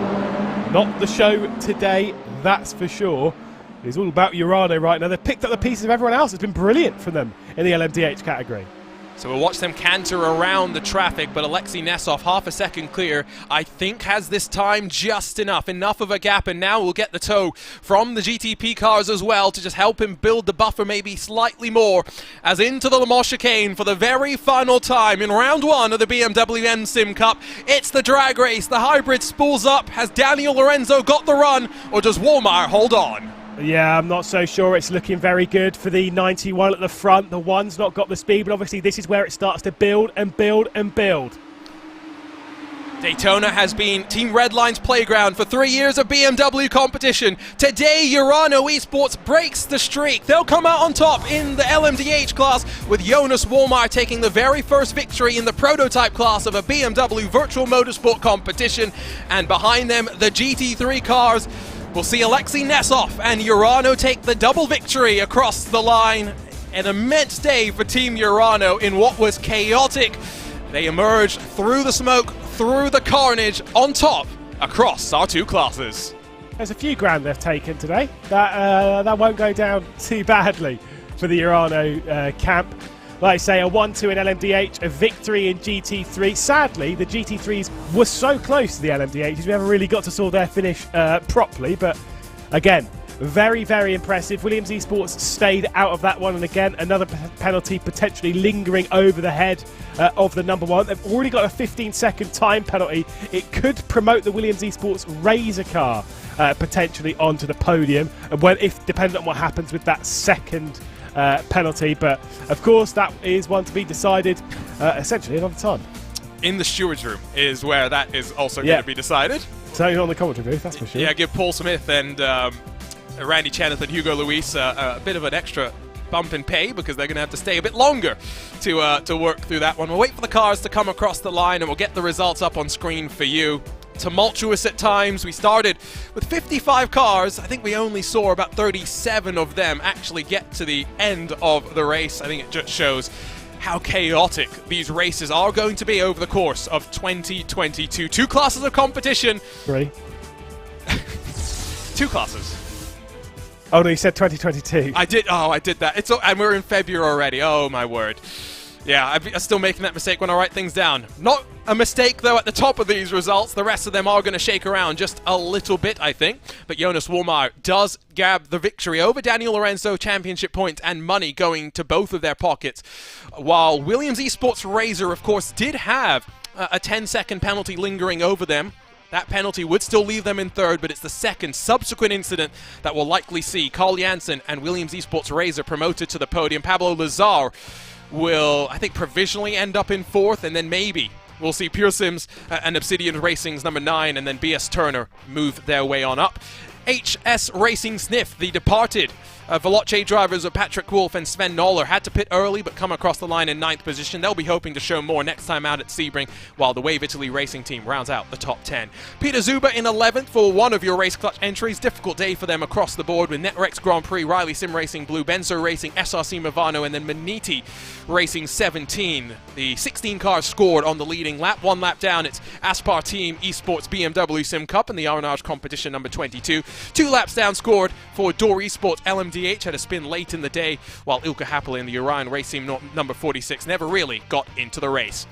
Race Clutch Blue, it wasn't Rick Yonk, it was Enric Andre that delivered maybe the biggest talking point of the day so far. Non-finishers include the Race Clutch Green, the Apex Racing 199, SRC Movano 369, John Bennett in the Race Clutch number 23, Hydro Race Geodesic Racing, and SRC Movano's number 25 machine. Over in the GT3, and for 75-80% of the race, we expected an Apex Racing Team 1 and 2. It was not to be. It will be Alexei Nesov that grabs the victory. Double victory for Urano Esports, while Diogo Pinto scored a second. Will drop down the order courtesy of a penalty to that number 20 machine. We'll see Julian Kessel rise to grab second spot after 2 other BS competition machines fought at the front but fell by the wayside. And then Michael Yanni will recover to grab the final step of the podium in the Apex Racing 98. 2-stop intended to work to give him a large margin of victory. It would have done if not for the contact that he had along with Maxence Godino after the tangle with Race Clutch's GTP car. Tushek.eu Esports on debut will grab a spot inside the top 6. They will not slide up courtesy of the penalty to Diogo Pinto, and so that will see Altus, Team PGZ, BS Competition, and Team 7 finishing 7th through 10th. 11th goes to the second of the PGZ entries, while ASR Abel in 12th. David Toth in the Arnage competition car 13th, with Apex Racing's number 97 14th. Did require an extra pit stop, slightly off kilter due to some incidents out on track. Arnage competition in the pink entry in 15th spot, Impulse, and then Valkyrie. Rest of those cars scored on the lead lap. 1 lap down for Simona Maria Marcheno, 3 laps down for Kira Wolf in the Zenith Esports number 51, while Pash Gurgis brings us to the graveyard of cars. VRS Coanda scored as 19 laps down, along with Victor Miranda for the Texaco Racing by TK entry, and then those that really did not get into the race. John Derrick admitted that maybe he made a slight mistake to Valtteri Alanda that saw him taken out, but then the bench drivers, the BS Competition, Team PGZ, Wave Italy, RAG, and Door entries, all not classified, not fulfilling the drive time regulation. So a nice look at our results after a tumultuous couple of hours, and we'll head straight down to our winners, where Lewis McLeod is standing by with the driver of the 91. He's got Jonas Wohlmeier on the line. Yeah, hello, Jonas. Obviously, coming across the line there as the victor. I mean, a super effort from you. Obviously, coming through and avoiding some of those dramas late on. What's it like racing in these cars when you come to the end of a race like this and the car behind you is your teammate? How does that kind of feel? Yeah, what a race. Yeah, first of all, hello, guys. Yeah, great victory for us. Yeah, it was intense because of the traffic. Sometimes you lose 1 second, then you gain 2 seconds, and in the end you never know how it plays out. And yeah, we worked a bit together in the end because we want to secure the double victory, and I really want to thank our 90 team because they played the team game, and I hope we can give something back the next races to them. Yeah, it was intense the last couple of laps with Williams and Obsidian catching up. Yeah, but in the end we made it. Yeah, we are happy. And now to start off this era, BMW M Sim Cup multi-class racing finally in this kind of competition. How difficult is it to kind of navigate those back marks? It looks incredibly difficult for quite a few in the LMDH category. Yeah, the difference between the GT and the LMDH is quite big, especially in the bus stop. There you easily lose 1 or 2 seconds, and it's easy to just crash into someone. And I think we saw many incidents, but yeah, in the end you have to navigate with the traffic. We did that perfectly, especially Vlad. He put it on pole. That was really cool after 24-hour race. Yeah, it was good for him that he gained some confidence back. Then he did perfect start, navigating through the traffic. And the GT field is always so packed, so you need to see where you can overtake or not, and that's really just avoid the damage. Well, cheers, Jonas. We'll let you have a bit of a breather. Great race. Yeah, thank you. And we'll make our way from Jonas Warmeyer, who was joined late into the broadcast booth by Vlad Kiminchev, so we won't get the chance to chat with him. Instead, we'll chat with the drivers in the GT3 class for Urano Esports, Luka Kita and Alexei Nesov, coming off their World Championship debuts yesterday into a very different type of a car. Luka, you had to take the start and navigate your way through what was a pretty intense portion of the race. Talk to us about how your stint went. Yeah, my stint actually started good. I just wanted to avoid the fighting ahead and save my fuel. But suddenly, when the first traffic came, I lost the draft because of a really bad situation. And yeah, then the fuel struggle began. I had a lot of problems keeping up my fuel, like always, even in the last season. And yeah, that was just what I wanted to manage. I even dropped down a bit to the guys behind to get like the draft and the push on the straight for more saving. Yeah, so that's what I tried until the end of the pit stop. Yeah, at the end it was a little bit struggle to get into the box. Even there I had a small mistake, but in general I guess the situation was okay for that. And Alexei, for you, you got into the car and it looked like the Apex duo were going to break away and run away at the front. What was going through your mind when you drove past the incident and then you realized that there was a chance for the victory, but you also now had to watch in the rearview mirrors? Well, yeah, when I exited the pits, I was like in P13 or something. I thought, okay, well, maybe we can take a top 10 and I'll be happy with that, because not me or Luka, we didn't even touch this combo before this morning because we were fully practicing for Porsche. But yeah, then started to gaining positions, and the moment when we saw that leading to Apex collided, that was a surprise. But still was not over. We still had to catch one of their cars, so it was not easy. But yeah, the second stint for me went perfectly, I think. Nailed the fuel, was great with the draft, and yeah, it ended up in the win, which was not really expected, to be honest, from us. Double victory as well. The lack of practice did not maybe show as much as you thought it did. Congratulations, guys. We'll see you in a month's time over at Sebring. Thank you. Luka Kita, Alexei Nesov jumping into the broadcast booth to have a bit of a chat with us. But Lewis, before we say goodbye, we'll unfortunately show everyone our faces for one final time. Poor guys. What a wonderful way to kick off a season. It's always great to land up at Daytona, this time with a lot more drama than we had 12 months ago. Too much drama. Yeah, I think that's kind of the important thing. Obviously for Urano, they've come through it and done really well. Brilliant stuff.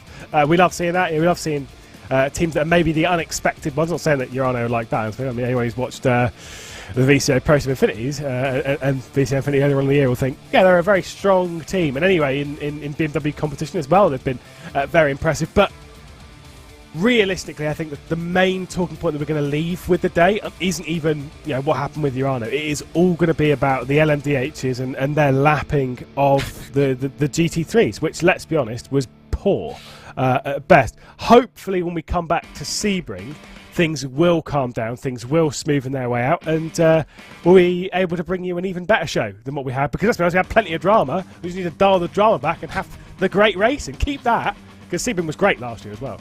It came down to the last lap as well, did Sebring last year. We mentioned it a couple of times today. We'll head over to the bumpy Sebring International Raceway on March the 9th. Again, the session starts at 1 p.m. UTC, and it's a race available to anyone. Lewis, we've of course seen and talked about our share of traffic today. Sebring is traffic management in a very different type of a way. And it's the type of track where we didn't see it much today, with drivers in the GTP, the LMDH class, locking up the rear tires. I think at this surface, knowing how bumpy the braking zones are, that is very much going to be something to be concerned about. Oh yeah, definitely. Sunset, Tower, corners like this, they're all very, very difficult coming around in this, particularly in the LMDH. It's a difficult circuit. It's one loved by many. It's kind of one of those ones that you look at it, you actually kind of watch racing around there, or even just watch a car go around, and you think there's nothing much to it. And then you drive it, and you think, wow, okay, there is something about racing around Sebring.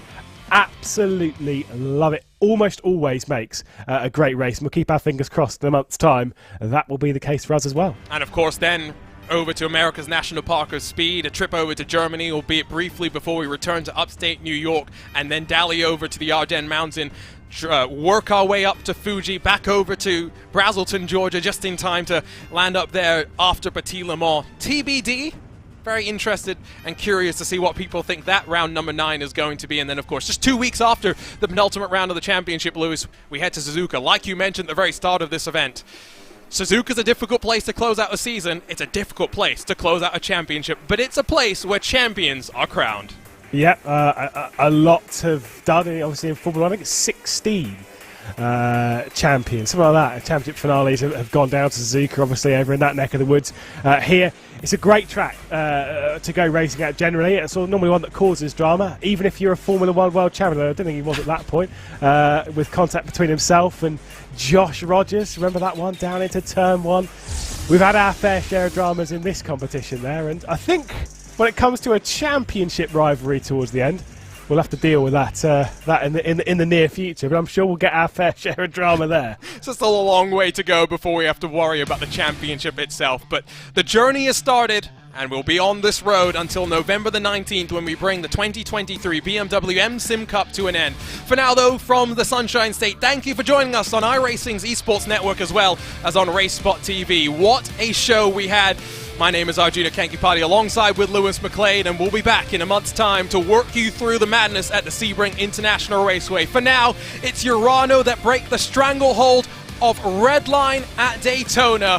What more do we have in store for you this year? A lot of racing action, and it's all exclusively live on RaceSpot TV and the iRacing Esports Network. For now, so long and goodbye. We'll see you from Sebring to round off and continue the BMW M Sim Cup for 2023.